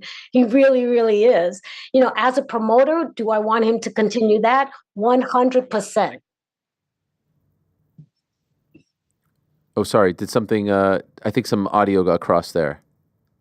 I'm sorry? Do you still hear me? I'm sorry, I can't hear you. Do you hear me now? Yes, I hear you. Okay, I think something happened there, but you were going on about how great of a businessman he is.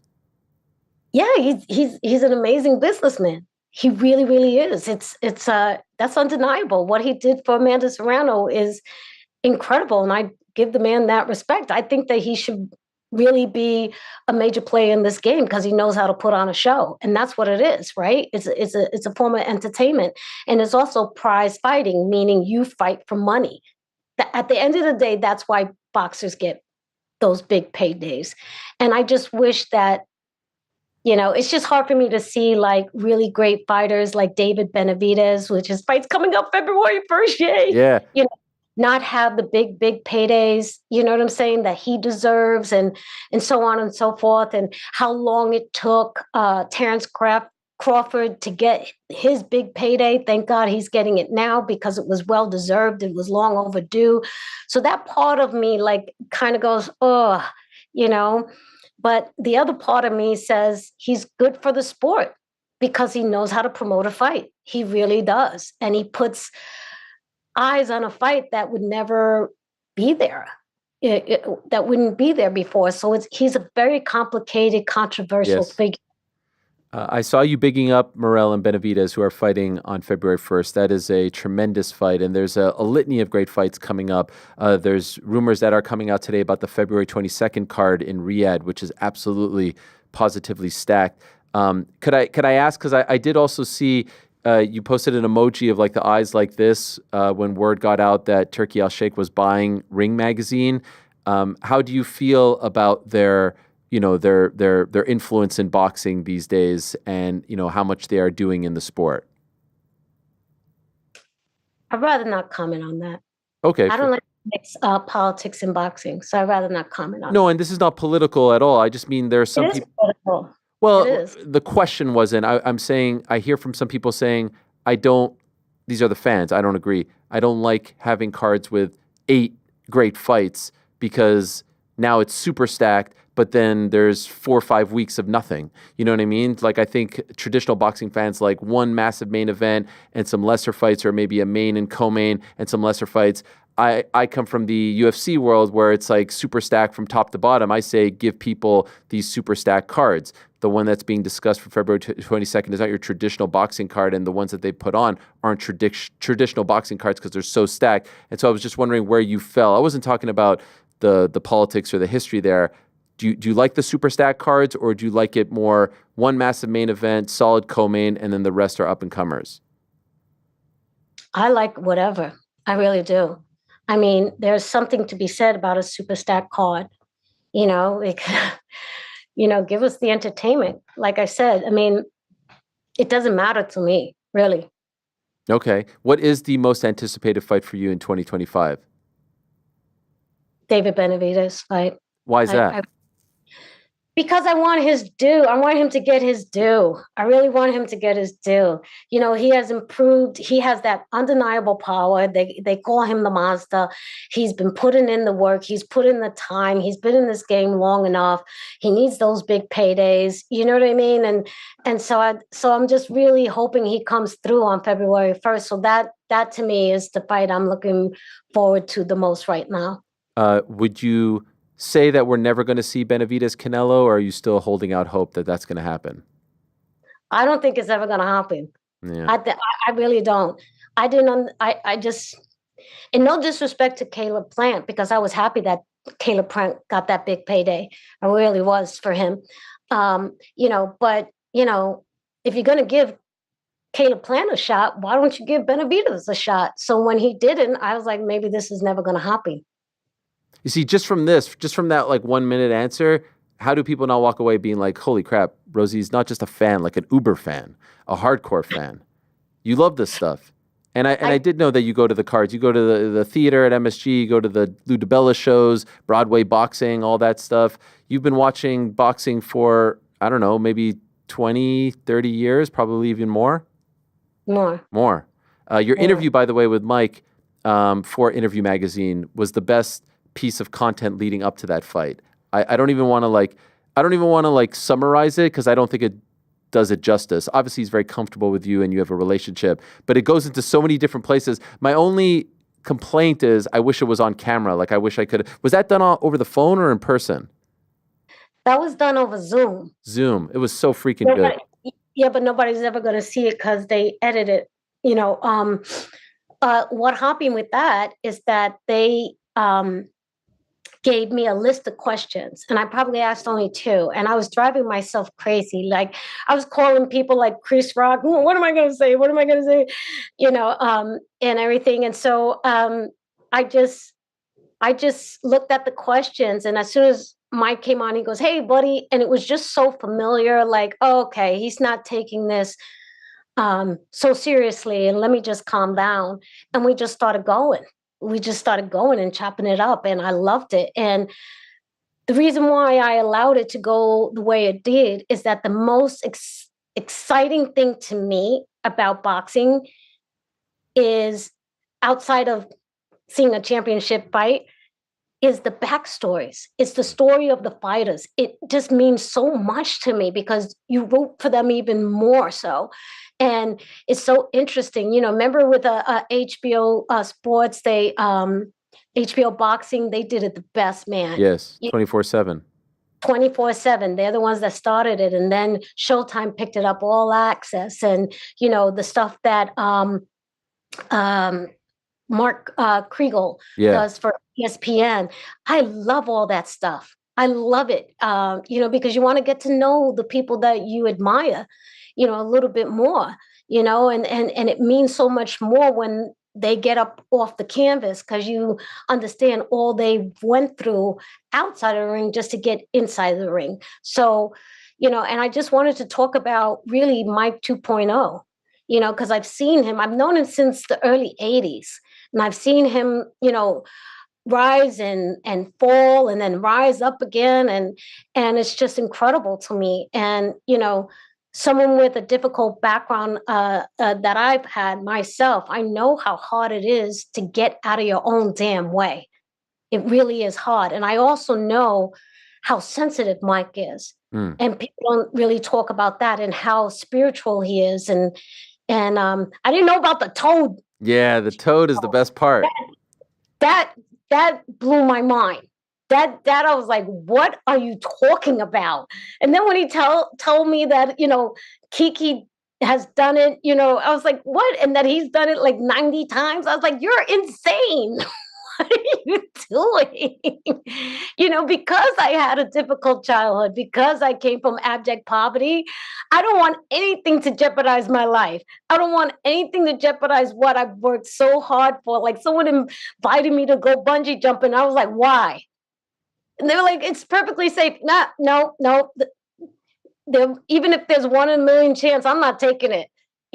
I'm enjoying where I am right now. I'm good, And someone asked me, my friend Ramon Rodriguez asked me to jump out of a plane, that skydive. Hell no. And to take a toad? It's First of all, that's pretty disgusting. You're gonna squeeze the pus out of the back of a toad. And what I wanted to ask him and I didn't was, what happened to the damn toad? That poor toad. Does it die after you squeeze all the shit out of this box? Excuse me. Sorry, my no, it's all good. It's back. Like, what happens to the toad? And it's insane. That was just crazy to me. Well, I think that just piqued everyone's interest if they haven't read it. Doesn't matter if the fight is over. Just type in Interview Magazine, Rosie Perez, Mike Tyson. It's a phenomenal read. It really is about so many different things, the Toad stuff in particular, but there's a lot there. Like I said, it was a great honor to work with you that one night, to call you a colleague for one night only. Perhaps we could do it again down the line. I thought you did a tremendous job, especially on such a very few people debut on a stage like that. So kudos to you. Well done. And I love your love of combat sports and boxing in particular. So much respect. And thank you so much for the time here today. It was great to have you on. Thank you so much. I really appreciate it. I really appreciate your words too. And yeah, let's do it again. Let's do it again. Amen. Let's do it again. The great Rosie Perez, kind enough to join us on this Tuesday afternoon. Definitely go check that out. Interview Magazine, they do great stuff. And this chat was amazing. It flowed. I wish we could have watched it, but it sort of kind of works in that format as well. All right, let us move along now and say hello to our next guest. So we'll go from the New York area, I presume, all the way to Riyadh, Saudi Arabia this Friday, Black Friday. We are getting the PFL Championship. There are a litany of fights on this card. At the very top, though, is the main event featuring the returning 145-pound champion, not going back-to-back, but he won it a couple years ago, and now he's looking to pick up his second $1 million check, the pride of Manchester, the one and only Brendan Loughnane, going up against Timur Khizriev, and he is kind enough to join us from Riyadh right here and now. It's a little late over there, so I appreciate the time very much, Brendan. Good to talk to you. Thank you for joining us. Thank you for having me, Ariel. Always a pleasure. We found out some breaking news just a couple of hours ago pertaining to this card, Brendan. Elbows will be allowed in the championship for the first time. Did you know this as you were preparing for the fight? Yes, I did know this. I've been preparing for the last 2 months actually with elbows now, which has been quite weird because for the last 4 years I've not been able to use one of my main weapons growing up. So elbows was a big weapon of mine before I got to the PFL, and now they've just been introduced again, just in the nick of time. So I'd imagine, given the smile on your face, you're delighted by this news. More violence, Ariel. More violence. Let's go. Are you in the camp of people who would like to just see PFL use elbows all the time for regular season, playoffs, and now the finals? Are you one of those? Well, here's the thing, right? We talk about cuts, okay? I get it. They are back-to-back fights, but, I mean, look at the knee that I delivered to Justin Gonzalez. I mean, look at that cut. It can happen from a head kick. It can happen from knees. It can happen from anything. So we might as well have the full rule set all the way through. Okay, so now here we are looking to go and pick up a second $1 million check. Difference this year as opposed to last year as you were trying to go back-to-back. What has been the difference for your success this year? And maybe it's as simple as it's just hard to go back-to-back. I don't know, but just curious from your perspective. Yeah, the back-to-back thing is very difficult because if you think about it, right, you win it in December and then you are essentially back in camp in January training for the next season. And I tell people this all the time. To be a 2-time PFL champion, you have to win 8 fights. It's not just like winning a belt and defending it. So this is a really, really difficult thing to win, and to do it twice is pretty much unheard of, and it'll put me in a really elite category of people. Your thoughts on Timur, maybe not a household name, but undefeated, supremely tough, another tough Russian fighter. What do you think of him? Great fighter, comes from a great gym, from Khabib's gym. Obviously undefeated, poses problems, but I believe that, if you look at my last 10 opponents, you look at his last 10 opponents, I believe my caliber's better that I fought. So we'll see on Friday. Is this, correct me if I'm wrong, have you been to Saudi Arabia? You weren't on that were you on that PFL card, the super card in February? I don't think so, right? No. Yeah, so is this your first time in Saudi Arabia? First time in Saudi. What's your take on just everything that's going on there? What kind of buzz is there? Not done anything yet, to be honest, Ariel. I've just been in the room. I've got a place in Dubai, so what I did, I flew from Thailand to get on the time zone, stayed in my place in Dubai, and then came here Sunday. And ever since then, I've pretty much been in the hotel, really. Were you training in Thailand with Petr Yan? I was in camp with Petr Yan, and what a performance, Ariel. Yeah. So you guys were, okay, so he just fought, obviously, a few days ago. What was it like training with him, and could you expand? What did you think of the performance? So me and Peter have been training together now close to a decade, really, from Tiger Muay Thai days. And every time we're both in camp together, it's always great energy and great vibes. He's one of my favorite training partners in the world. He's always full of energy like myself. And when you turn up to Tiger Muay Thai, you'll see me and Peter running around. And, it gave me confidence watching his performance because I watched him train for that fight. And, we moved around a little and he looked great. He looked great. And I was just happy to see the old Peter back. Correct me if I'm wrong. You have said this will be your last time competing in a PFL tournament. Is that accurate? I mean, I say that every year, Ariel. Just give me some normal fights. Give me one fight a year. I don't even know what it's like to have 1 or 2 fights a year anymore. So that's an interesting stance because we're living in a day and age, as you probably know, there are a lot of Bellator fighters who are openly complaining that they're not getting fights, and now here you are with an embarrassment of fights at your disposal. I feel like saying be careful what you wish for, right? Well, I will say one thing, right? When I joined the PFL, my main reason for joining the PFL back in 2019 was the level of activity. And now every fighter says, I want to be active, I want to be active. Okay, try 4 fights in 7 months for the last 5 years. Try that, guys. Yeah. Right? They throw fights at you consecutive, and it takes a special human to win this thing, and to do it twice is what motivates me every day. What, if anything, do you think about these tweets, these complaints from the Bellator fighters about not getting fights? I mean, I can only give you my experience, and my experience has been non-stop activity. Yeah. Fight. So from my experience with the PFL, I mean, I came here at 19-2. I'm now 30-5, Ariel. Wow. So I've had fights. Do you think it's time, though, perhaps in 2025, that they just merge the 2 brands? I'd like to see that. But can I just add, I fought 3 Bellator fighters so far this year, and I am 3-0 this year. I'm about to fight my 4th Bellator fighter, about to go 4-0 against Bellator. Okay, fair enough. I do like that storyline. Every card that you've competed on, Timur has been there. Any interactions with him? No, I mean, it's obviously there's a massive language barrier for a start. But they always seem like nice, respectful fellas. And listen, Ariel, we're all just chasing one goal. We're all chasing that belt. We're all chasing the big bag. And, it's never personal with these guys.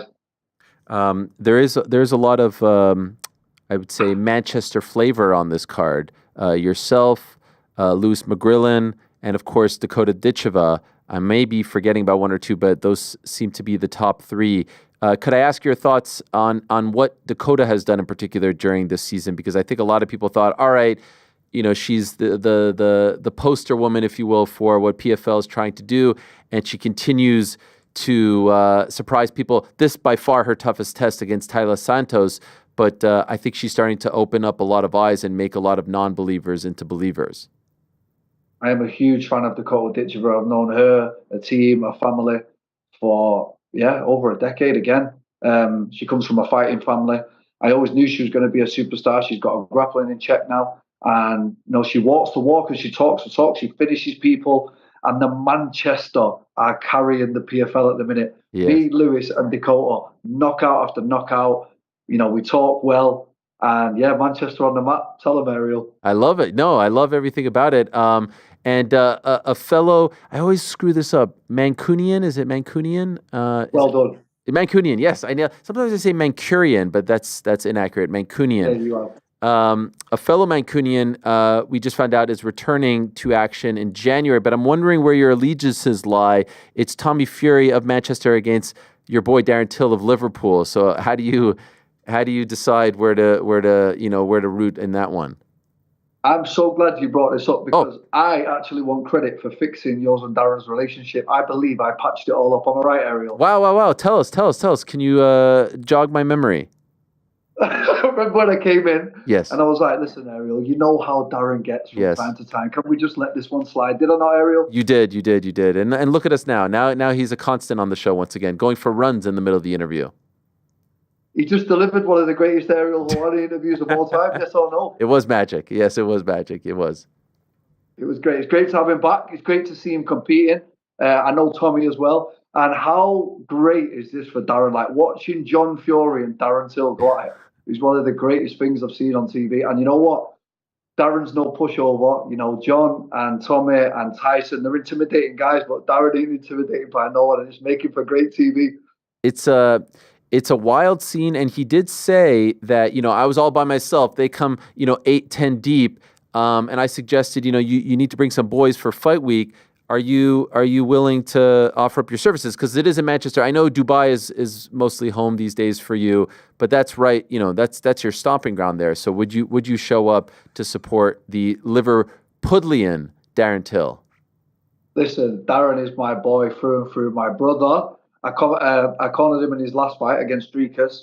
And I don't think there's going to be another fight now that I don't corner Darren, because I just love being there for him. And I just think this fight here in particular is his first fight back after a long hiatus, and I just think it's going to be incredible. The Manchester Arena, Mank versus Scouser, Tommy. It's just got the storyline on it, Ariel. Oh, it's fantastic. I think it's a great matchup, and the buzz is building, and it sounds like they sold a bunch of tickets. As you know, the MMA fighters haven't done great against the boxers. What would you like to see from Darren? What's the key to success here? Darren, it's just great to see him back in the gym, back in good spirits, around Liam Smith and Callum Smith and Dennis McCann and all the best boxers around that area. And it's just great to see him getting up in the morning, going for runs. And like you say, FaceTiming us on runs. Yeah. Like, I've not seen that for a while. It's just nice to see him back in the gym, back training, back healthy, back in a good mindset. And, what a fight, Tommy Fury. Like, it caught me off guard, really. I didn't really expect it, but then when he told me, I was like, wow, that is actually the perfect matchup to come back to. You impressed with Tommy as a boxer? I am. I'm not going to lie. Tommy can box. I know people that sparred him. One of my coaches has sparred him. I know people that have held pads for him. He's from the same area as me. And make no mistake about it, Tommy can box. Mm-hmm. Yeah, people, I think, based on his opponents, maybe don't want to give him that type of credit. But it seems like he's kind of just going down the influencer route for now. Do you like that for him? Do you think that's smart, or would you like him to go down the more traditional route? Well, here's the thing. He comes from a fighting family. The Furies are a fighting family. Like, he grew up fighting. Like, never forget that he's got Fury blood in him. And, even Hughie Fury, obviously Tyson, and then all the brothers can box. So, he's no slouch, and I've seen him at the pads. Like I say, I know his sparring partners and that, and it would be nice to see Tommy Fury go down the British, English, Commonwealth route. But why would you turn down this sort of money? Like, there's no money in that route. You'd obviously take the big bags, which he's doing. Mm-hmm. Back to your situation, you mentioned, you always say that you're not going to be too keen on fighting in the tournament. It takes a toll on your body. I'm assuming this isn't your last fight on the PFL contract. So if you're not a part of the PFL tournament, what do you do? Some crossover fights would be nice. There's some big fights out there, right? Like I say, Bellator just come over and acquired a massive featherweight division with some great talent in there. Okay. Who's that? Who tickles your fancy? Who's on the top of the list? Obviously the champion. You got to look at the champion. Pitbull. Who wouldn't want to see Brendan versus Pitbull? Yeah, that would be incredible. What a fight! And he doesn't. Let's get Friday out of the way. Let me secure my belt. Let me secure my belt, and then we can have that conversation. But that's the type of fight I would love. I think you made. Speaking of turning non-believers into believers, you did just that when you beat Bubba Jenkins, because a lot of people said, "Oh, the wrestling is going to be the Achilles heel, if you will." Sort of. I know it's not the exact same, but Timur, we know what he likes to do, and so. Would you say this is your toughest test so far in the PFL tournaments, given how dominant he is, or would you disagree with that? I fought another one of his teammates in Mavlid Habalayev. He's 21-0, so I'm no stranger to this style. I fought wrestlers throughout my whole career. The PFLers, I fought Chris Wade and Tyler Diamond and Mavlid and Bubba, and most people at a fight try to take me down, so I'm kind of used to this style. Obviously, he's very good. He's undefeated. He's not tasted defeat. But if you look at our last 10 opponents back to back, mine are much higher caliber. So I'm not saying he isn't that guy, but we'll find out on Friday. Yes, we will. And there's a ton of fights on this card, and perhaps you are the main event. Do you like when you like the Chris Wade? I remember when we did the face off. There was some heat there. here, as you said, he doesn't really speak English, so there's no heat. Do you prefer when there's friction, when there's heat, or would you rather just kind of it be very civil and respectful, professional? I think Wade was the only beef I've ever had, like really, in MMA terms. That was real and it was fun. That was good times. But it was, last time I fought for this belt, I fought Bubba Jenkins, who I class as a friend of mine. So that was a strange one. And now this guy, like I say, can't speak English. Seems like a nice guy. Team seem like good people. So it's just another day at the office. I'm just curious, do you have any kind of relationship with Muhammad Mokaev, another Mancunian? Muhammad Mokaev is my boy. I can't believe you don't know this. Okay, forgive me. How is he your boy? Why would you classify him? Are you training partners? Yeah, I'm going to send you the picture from when Muhammad first started training MMA. Like, he's like the picture of me and him together is crazy. I'm going to send it you. Okay, so could I ask, what do you make of what happened to him no longer in the UFC now? I mean, he did get the short straw on that one. But I believe he'll come back stronger from it. I'm glad he's took a fight. And might I add, that's not an easy fight that he's taken. Most people, when they get told just have one win and come back, they would pick an easier fight. It's a tough opponent. So, I think he knows what he's doing, and I think this will be good for him long term. Yeah, he's fighting in Brave now. I was trying to pull up the name of the opponent. It is Luthando Biko at Brave CF 91. So he's going to have to work his way back up. Would you like to see him work his way back up to the UFC, or are you in the camp of to hell with them, go make money elsewhere? I just think that this is prize fighting, and you've got to make as much money as you can while you can. And, if he's making that bag at Brave, make the bag, Mohammed. He's been in the UFC now for a long time. And it's about feeding your family, and you can't forget that sometimes. I was surprised that PFL didn't sign him. I know he's primarily 125, but maybe move up to 35 and he can fight in that division. Yeah, I don't know what's happening with this Brave deal, whether he's multiple fights, but I know that, he's very in at Brave. He's had a lot of fights at Brave. He's probably getting looked after at Brave very well, and he's with the owners and stuff. So, I mean, he's got a bit of a home there. It seemed like a natural fit after the UFC. So let's see how it all pans out for Mohammed. But can I just say, he's one of the nicest guys ever, one of the most humble guys that you could possibly meet in this sport, and I want nothing but the best for him. By the way, not sure if you saw it earlier this month, Randy Couture saying that you and Mike Chandler are two of the biggest stars of this generation in MMA. How about hearing that from the natural? Wow, I'm glad you brought that up. I mean, I remember waking up in the morning and someone tagged me in it, and I was like, Randy the Natural Couture, who I used to grow up watching as a kid, has just said that about me online. Like, I had to watch it about 50 times and pinch myself a few times. Like, I know he commentates on the PFL, and I've met Randy a bunch of times, but to come out with such a statement like that, it was an incredible moment for me. Yeah, I mean, that is tremendous praise. That's in an interview with BloodyElbow.com. You can see it if you just type in Bloody Elbow and Brendan Loughnane. Incredible praise, and dare I say, well-deserved and earned as well. Looking forward to seeing you back in there, looking to get your second $1 million check. Always a pleasure, Brendan. Really, always enjoy talking to you, and wish you nothing but the best come Friday. Thank you, Ariel. Thank you very much. All right, cheers. There he is, the great Brendan Loughnane joining us. He will be headlining that show on Friday. You can catch it all on ESPN Plus, and no pay-per-view this time, worth noting. It's not on pay-per-view. It is not behind the paywall. It is just with your ESPN Plus subscription, which I think is tremendous. In total, by the way, 16 fights. That's a sort of artist series, if you will, poster. There's a lot there. I think the first fight kicks off 9:30 in the morning on Black Friday. So while you're having your, if you're here in the United States, while you're having your Thanksgiving leftover sandwich, I feel like GC's a big leftover sandwich guy. Massive. You love that, Favorite right? thing. Cold turkey or warmed up turkey? I usually warm it up. Crack a couple eggs, have it in the morning though. Yeah. 9:30 a.m. first fight of the night. You love that. I Sign me don't. up. Wait, crack a couple eggs on the turkey?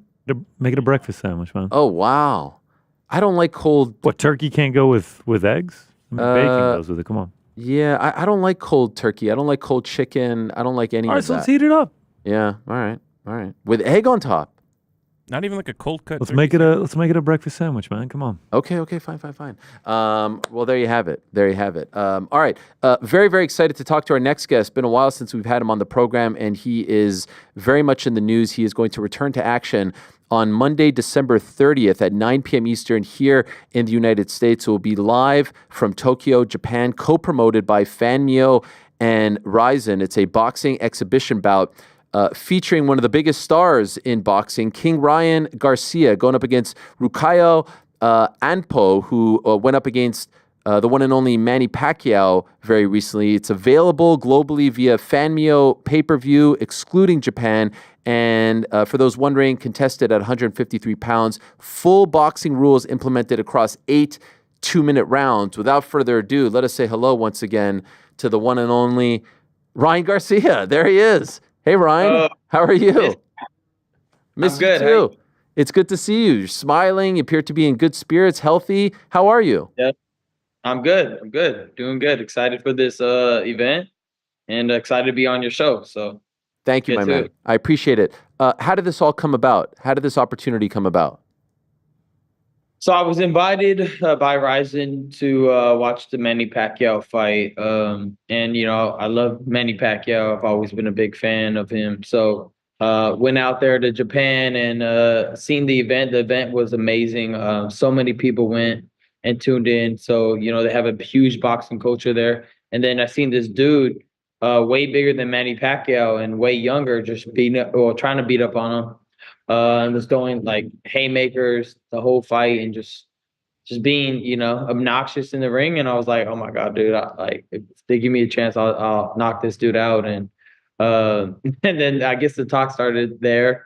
And yeah, that kind of intrigued me to go because he was trying to beat up on Manny Pacquiao. And I love Manny Pacquiao, and that's basically what happened. Okay, so you're doing it for the honor of the legend, Manny Pacquiao. Exactly. I'm tired of these, you know, super young guys beating up on these 6-year-olds. It's really pissing me off. Okay. And I'm going to ask you more about that sentiment, but just curious, 153, is this a sign that maybe your days of competing at 140, even maybe 147 are over? Or like, you know, 153 isn't a real weight class, it's 154, but is this a sign of things to come? No, I'll probably be at the 140, 147 range in my boxing career. I think we did 153 because he couldn't go too low. I think something like that, and I think this was the highest I was willing to go. Okay, we got to. And why 8 2-minute rounds? Why 8? Because it's an exhibition. I currently can't fight in you know, actual, you know, boxing rule set. You know, this needs to be an exhibition, so that's what it is. And obviously that is stemming from what happened in the aftermath of the Devin Haney fight, the suspension and whatnot. I'm assuming at this point you're just going to ride it out. You're just going to ride out the suspension. You're free and clear come end of April, right? Yeah, I mean, there's really no other option at this point. So for me, you just gotta wait it out. Obviously, I think that it's bull crap. You know, I'm not gonna cuss right now, but definitely it's bull crap, and I just got to accept what the New York State Commission said, and that's it. That was a wild time. That was a wild week, a wild aftermath. Looking back on all of that, do you wish you would have handled things differently? Do you wish you could have corrected some things? It seems like you're a lot less in the limelight these days, and there's a lot less quote unquote like drama surrounding you. Much different guy than back in April. What is your perspective on how it all went down? I mean, you know, just gotta look back and think, like maybe I could have. I don't know. I mean, as far as like the fight, could have probably taken it a little bit more serious. As far as you know, everything that happened after, and I was going through a hard time in my life, and I just, you know, I'm thankful that I got through that moment in my life, and I'm much more calm, and I think that's the way I want to live. Not so much, you know, craziness in my life. It's not good for me. So for me, this is a much more balanced part of my life for sure. Is life better now? Do you feel like you're in a better place? Yeah, for sure. I think that I'm every day, you know, I'm getting through it, and I'm feeling, you know, much more positive, and living that type of life, it's only one-way street, and that's to destruction. Obviously you've seen some of the stuff after the fight. So for me, like I said, this is the life that I always wanted to live, and just more calm, just more focused, and ready to be the best fighter I could possibly be. You did say in the aftermath that you were going to go get some help. You were going to go to rehab. Did you do all of that? Oh yeah, I'm just currently working with my team to just become more healthier mentally, physically. So yeah, that's kind of the steps we took. A lot of the times, I didn't want it. I mean, when you're living at that high, you don't wanna take a step back. So for me, I found my team on that a lot. But recently, we made efforts to get better. Love that. What do you think was like the turning point for you, like the final straw in order to actually start listening to your team's advice? Just kind of, seeing, how it was affecting everybody around me. I didn't see it at the time because, I was going through whatever I was going through. But it was one thing after another. It would damage anybody, honestly, from the PED thing and my mom getting cancer and all the other things that were going through my life. I was going through divorce at the time as well. So it was a lot of things at one time. And honestly, it did crack me for a little bit. But like I said, I had a good team, and we got back to where we're at now. And I'm just happy to be back in the ring and giving a great event in Japan. I was sorry to hear about your mom, and I know you posted about her having surgery recently. How is she doing? And obviously, wishing our best to her. Is there an update on her health? Oh yeah, she's doing much better now. She had her surgery, and she went through her radiation, and things are looking good. But obviously, in like cancer, it takes some time to see if it'll come back. But as of right now, she's cancer free, and I'm very happy. Okay, wishing her the absolute best. Do you think so? April is rapidly approaching. It's crazy how quickly time flies. Will this be the only, exhibition bout that you partake in before you're free and clear? I don't think so. Hopefully, I could get one more in. I'm addicted to fighting, to be honest. So, for me, hopefully to get into the ring before April one more time, and do something big. Hopefully, a even bigger exhibition. You never know. Like I'm willing to go up and wait. So whoever wants it. Would that be something with Ryzen and Fanmio or somewhere else? Like I said, I'm open to doing another event with Ryzen and Fanmio. They're great companies. I thank them for this opportunity. And we don't know. It could be with it could be against Jake Paul. We don't know. Okay, so when you say let's talk about that, I did see you say, all right, I'm going to get rid of this guy for wanting to beat up Manny, and then you said I want Jake. I thought you and Jake were cool. Where do things stand now? I know we're cool. We're cool for sure. But he was trying to beat up on Uncle Mike. Like I said, the same way I feel about Manny Pacquiao, same way I feel about this. We said we would run it one day. I mean, I started. He came to my gym a long time ago in Victorville. Then he came to visit me with the Canal Cam. This is before he boxed. So I kind of like gave birth to his boxing career. So I'm here to end it. That's it. What would be, in your opinion, like the most fair weight for this fight? If I fought Jake, probably like 185. You think you'd be comfortable at 85? 100%. Yeah. I got well, like what are you right now? Me, I'm like 165, 170. Damn. I mean, that's still like 20 to 15 pounds more. I know. I would have to eat a lot. Yeah. But I'm going to do it. What did you think of the Jake Mike fight? Honestly, it was probably what was expected. Mike's a little up in age. He didn't have his balance correct. And it did seem like Jake wasn't really throwing his fullest abilities. But like I said, it was all right. It was what was expected. Since you put out that tweet, has anyone reached out to you from his team to see if you're interested in this? No, I really think they generally think that I'm probably too small. But like I said, I think skills pay the bills. You see Floyd when he fought Logan. Logan was way bigger than him. So I feel like I could do the same thing. Yo, more I mean, given your stardom and his stardom, obviously, Jake versus Ryan is a gigantic fight. Huge. It would be huge, and I see it everywhere. Everywhere I go, people are asking me to fight Jake Paul, which I got to give people what they want. That's what I'm used to doing. How do you think it goes? I mean, if Jake fights the way he fought with Mike, I generally believe I would knock him out within 4 or 5 rounds. Okay, wow. Be honest. Maybe less. Yes. And so, I mean, at that point, you could just wait till April to make this into a non-exhibition bout, right?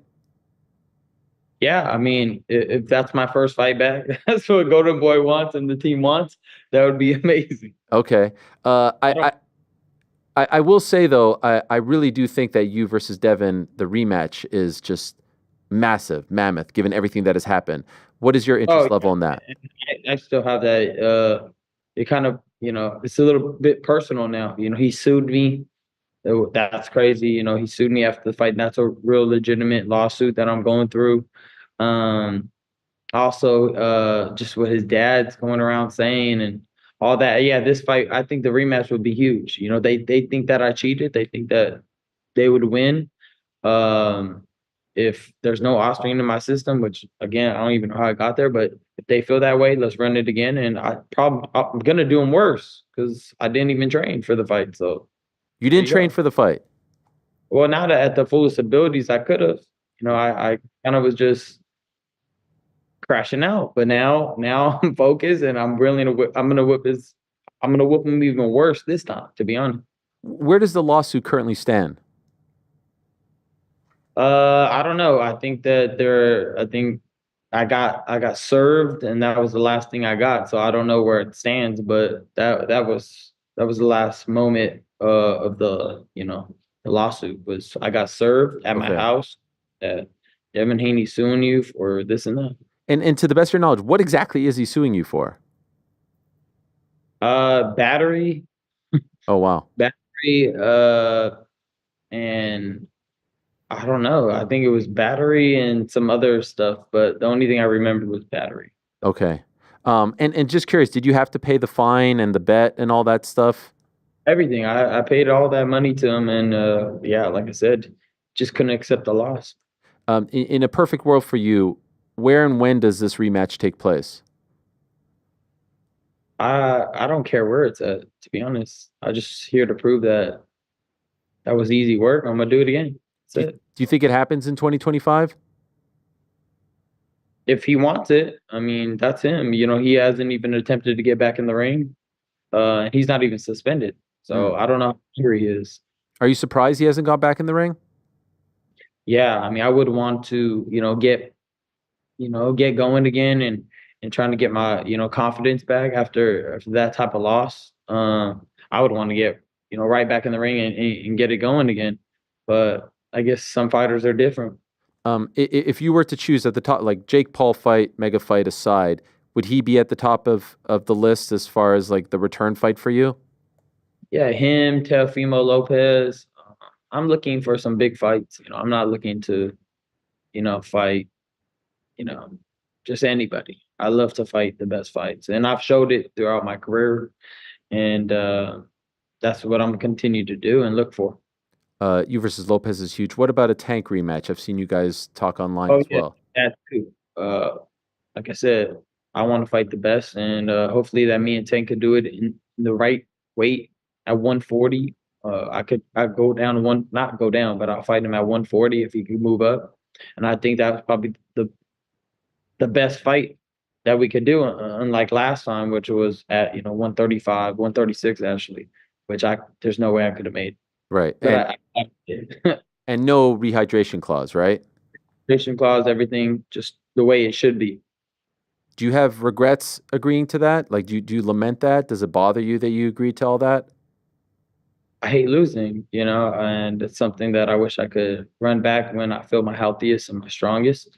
I think I was a little too eager to make the fight. And but then again, if you look at it, it kind of inspired other boxers to get in the ring and produce big major fights. So to be honest, everything played out, I guess, how it was always meant to be. But the rematch is something I really, really want, and hopefully I'll get one day. One that piqued my interest recently because you tweeted about it, you versus Boots Ennis. What did you think of his performance a couple of weeks ago?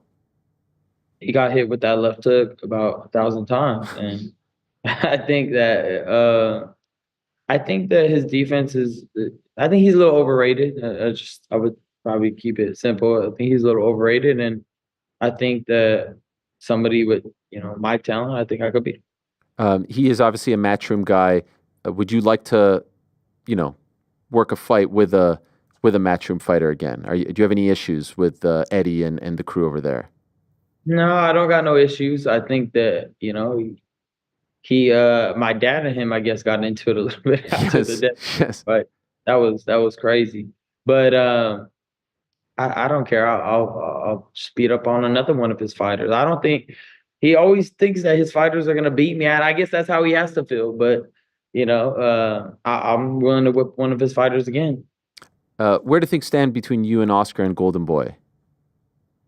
Oh, we're good. I think we're all working together as a team to, better my career. So everything right there is going great. So you're happy with the relationship? Yeah, I don't see no problems. Okay, great. Because Eric Gomez said recently that he thinks you'll come back at 154. And so I was just curious, are you interested in 54, or do you think that 47-40 is best for you right now?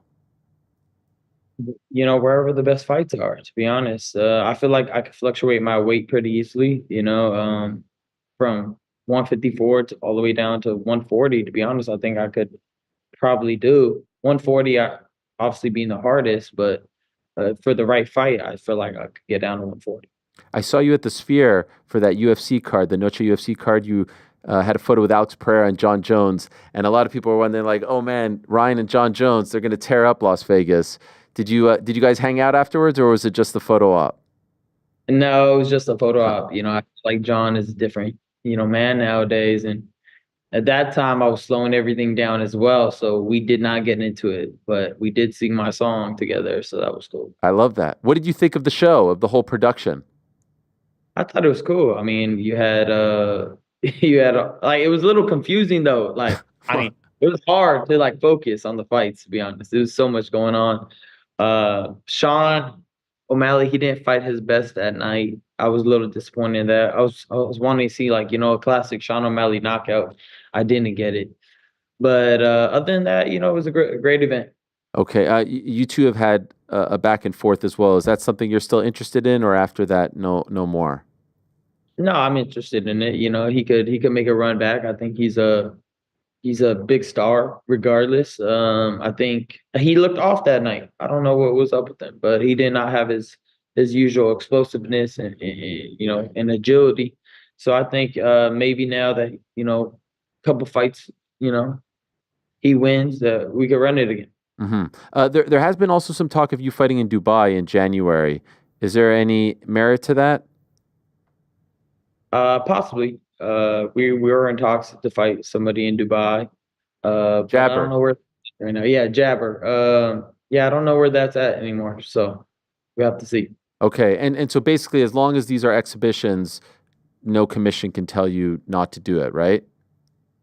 I think we talked to them about it. We spoke to them, and they did give the clearance that I could fight in exhibition. So that's okay. And that event that you saw Manny fight in, against your opponent on December 31st in Japan. Was that your first time watching a fight in Japan? Yeah, that was the first time. New Year's Eve, I don't know if you know, this is historically like the biggest night of fighting in Japan. Like, there was once a time 50, 60 million people are watching these on broadcast television.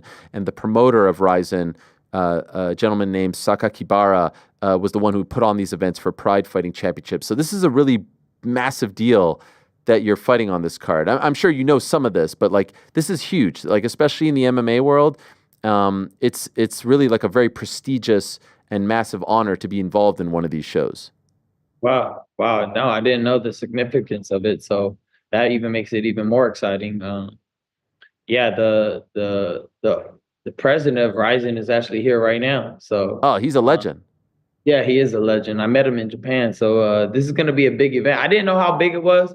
I'm like, I walk in, I'm like, yo, this is like me fighting on Showtime. Like I'm walking in the Beverly Hilton and there's, it's like when I was fighting Tank, I'm like, oh damn, okay, this is some legit stuff. I better lock in. Yes. Initially, were you just kind of viewing it as an exhibition, and now your feelings have changed? Yeah, I could feel like more of a pressure of a fight, to be honest. Yeah. At first, okay, like little exhibition, okay, there are a couple cameras, maybe, maybe some people will know that I'm doing it, but now everybody knows I'm fighting, and I'm like, oh damn, okay, I better look sharp. Yo, Saitama Super Arena, like that is a historic, gigantic venue. Like that's in many respects their version of MSG for fighting. This is a really. I'm not trying to add pressure, but I want you to recognize. I'm sorry. No, I'm just telling you this is actually really, really cool and a really big deal. No. Oh well, I have a plug-in real quick. Go ahead. Plug it away. Let everybody know that we are fighting on Famio pay-per-view December 30th. You could buy it to watch me fight in Japan, one of the biggest nights. So I'm kind of piggybacking off the what you were saying, how huge it is. I want everybody to get to witness it. Yes. And before I let you go, can I just say, I don't know if you remember when you were in my studio here in March, I think, to kick off the Haney promotion. The man I'm speaking to right now is a completely different person. Yes, sir. You look different. Your face is different. Your voice is different. Your demeanor is different. Some people say they've changed, but and I, obviously we're just talking over Zoom, but I can sense it. I can feel it. So whatever you are doing seems to be really working. Appreciate that, Ariel. Yes, thank you. I've been working hard, so I do appreciate that. The dark clouds are behind you. Yes, right there. I see them. I see them in the distance. I see them back there. A pleasure. I love you, man. I appreciate you. Yeah, man. A pleasure as always. Good luck with the press conference later today. It kicks off in just a few minutes over in LA, and good luck on New Year's Eve in Japan. We'll be watching and can't wait to see you fighting on such a big stage out there. Let's get it. Thank you. All right. Thank you, Ryan. All the best. There he is. Ryan Garcia joining us from Los Angeles. That press conference going down later today. And again, it is a boxing exhibition featuring Ryan Garcia and Rukaya Anpo, the man who fought and beat Manny Pacquiao in a similar type of fight recently under the Rizin umbrella, co-promoted by Fanmio and Rizin, Monday, December 30th at 9 p.m. Eastern here in the United States, 6 p.m. Pacific, live from Tokyo, available globally via Fanmio pay-per-view. That's everywhere around the world except Japan. It's on broadcast television over there because those Rizin events are gigantic. And once again, 153 pounds, full boxing rules, 8 2-minute rounds. There it is, the event going down at 4 p.m. We'll be off the air here as we get set for the Ariel Helwani Show, and perhaps we will talk. By the way, I like that poster. That's a nice looking, I know it's not a poster like a traditional poster, it's more for the press event, but that's a nice looking graphic. And it goes down, yeah, look at that. It goes down at 4 p.m. Eastern. So in about 43 minutes from now in LA, guys, we've talked to Ryan a lot. That was not the Ryan that was in our studio back in March, right? Not even remotely the same. Dramatically different. Yeah. Like you could see it on his face. You can see it. You can hear it. Yeah. It's on his face, the way he talked, the demeanor that he had, everything was different. If you and Devin Haney too, dude, up for that. If you get a sober locked in Ryan Garcia against Devin Haney, that's gonna be something, man. Also, he said he doesn't care where it happens. Let's have it happen in New York again. Yeah. I want to go to that. The first one was insane. That has to be the fight. Although, does it? I'll watch any of them. Do you feel like there's any merit? Yes, watching. absolutely. T.O. Tank. But do In. you feel like there's any merit to the Jake thing? To him versus Jake? Yeah, like nah.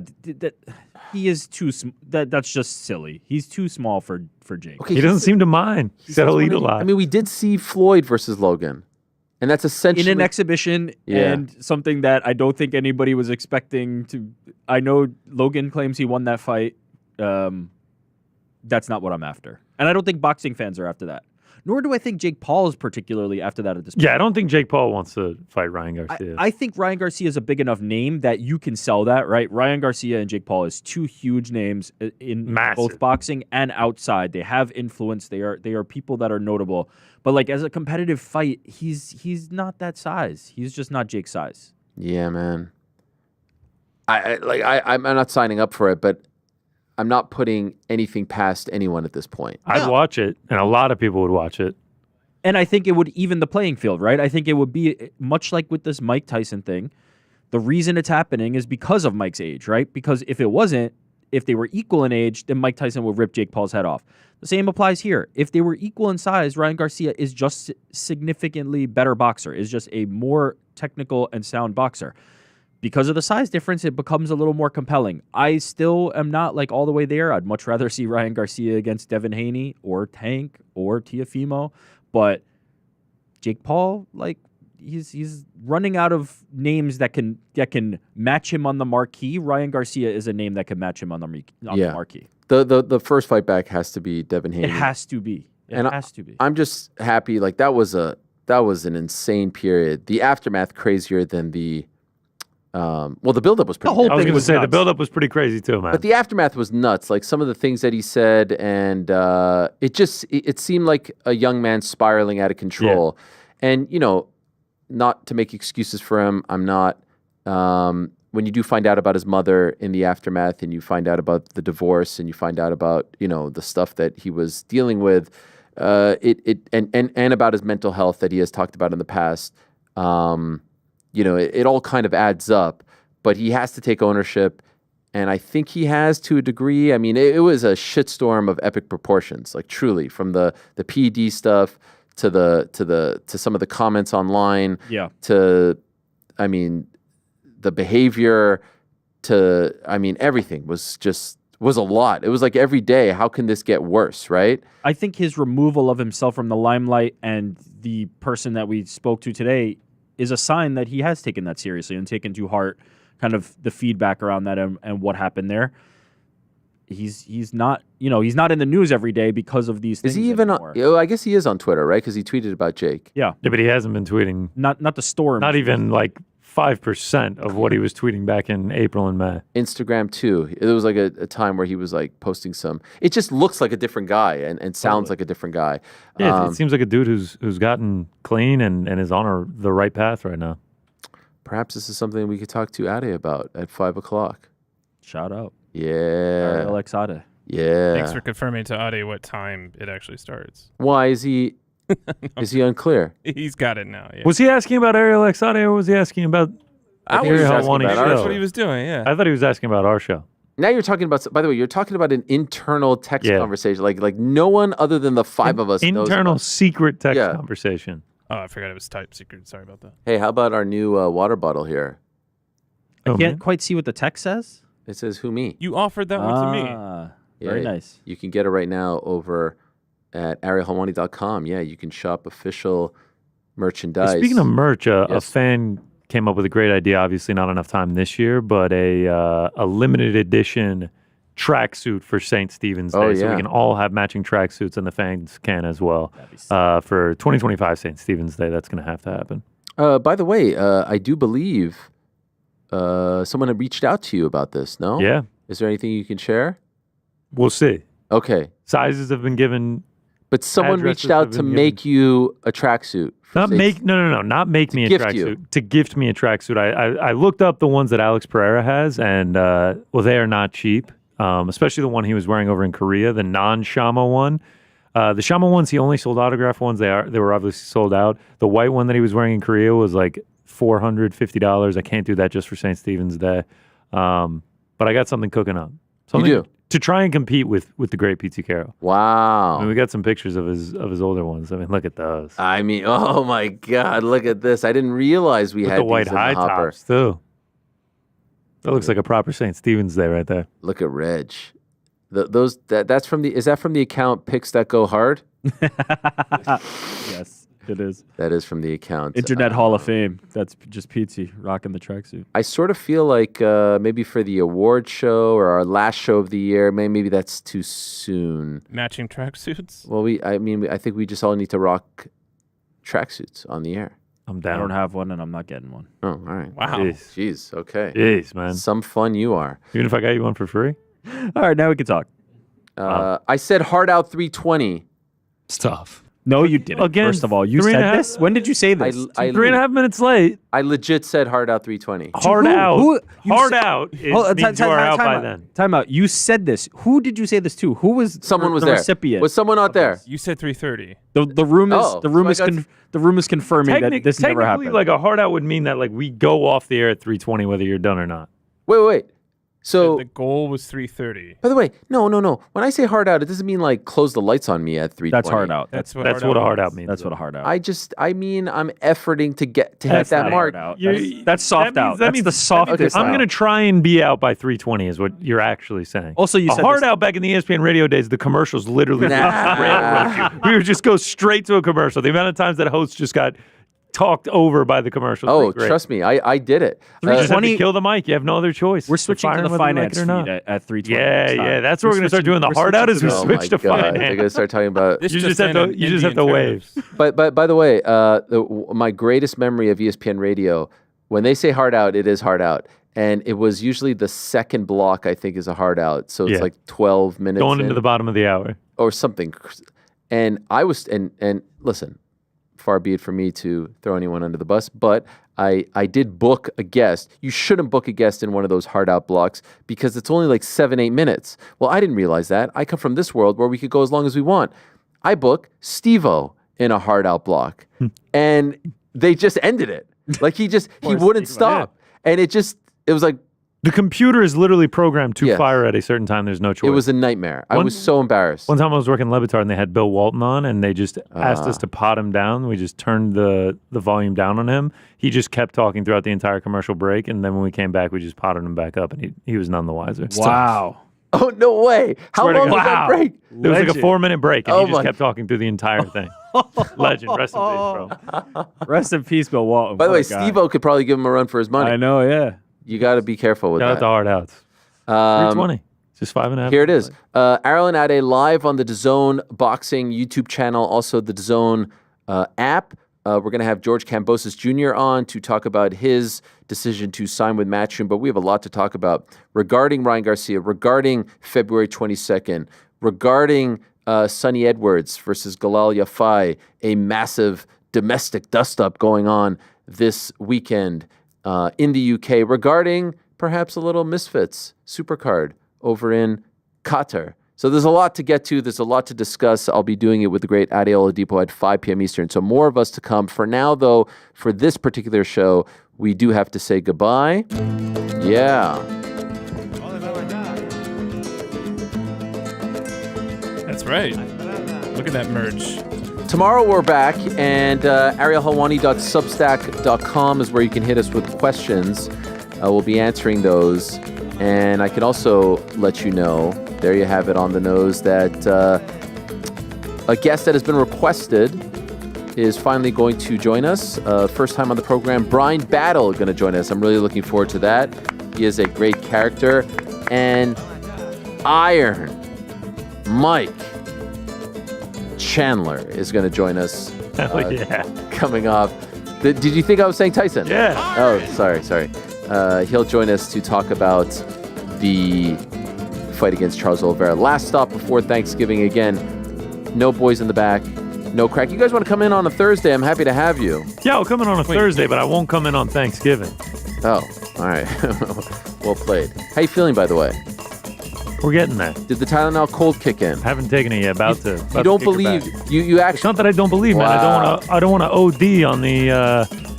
I gave it to you. Tough of me. You were like, I mean, look, it's been in my bag for a minute, but it expires in a month, and you were like, I'm gonna go buy my own. I was a little offended. I feel like if I bought a new one, it would expire in like 4 years. So how long is it sitting in the bag? Oh wow! That's what I'm saying. How long is it? Wow. Okay, I see you.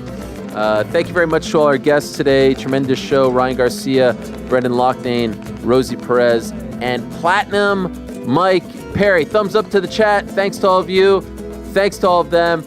Back on Wednesday. Say Ty, please. Peace.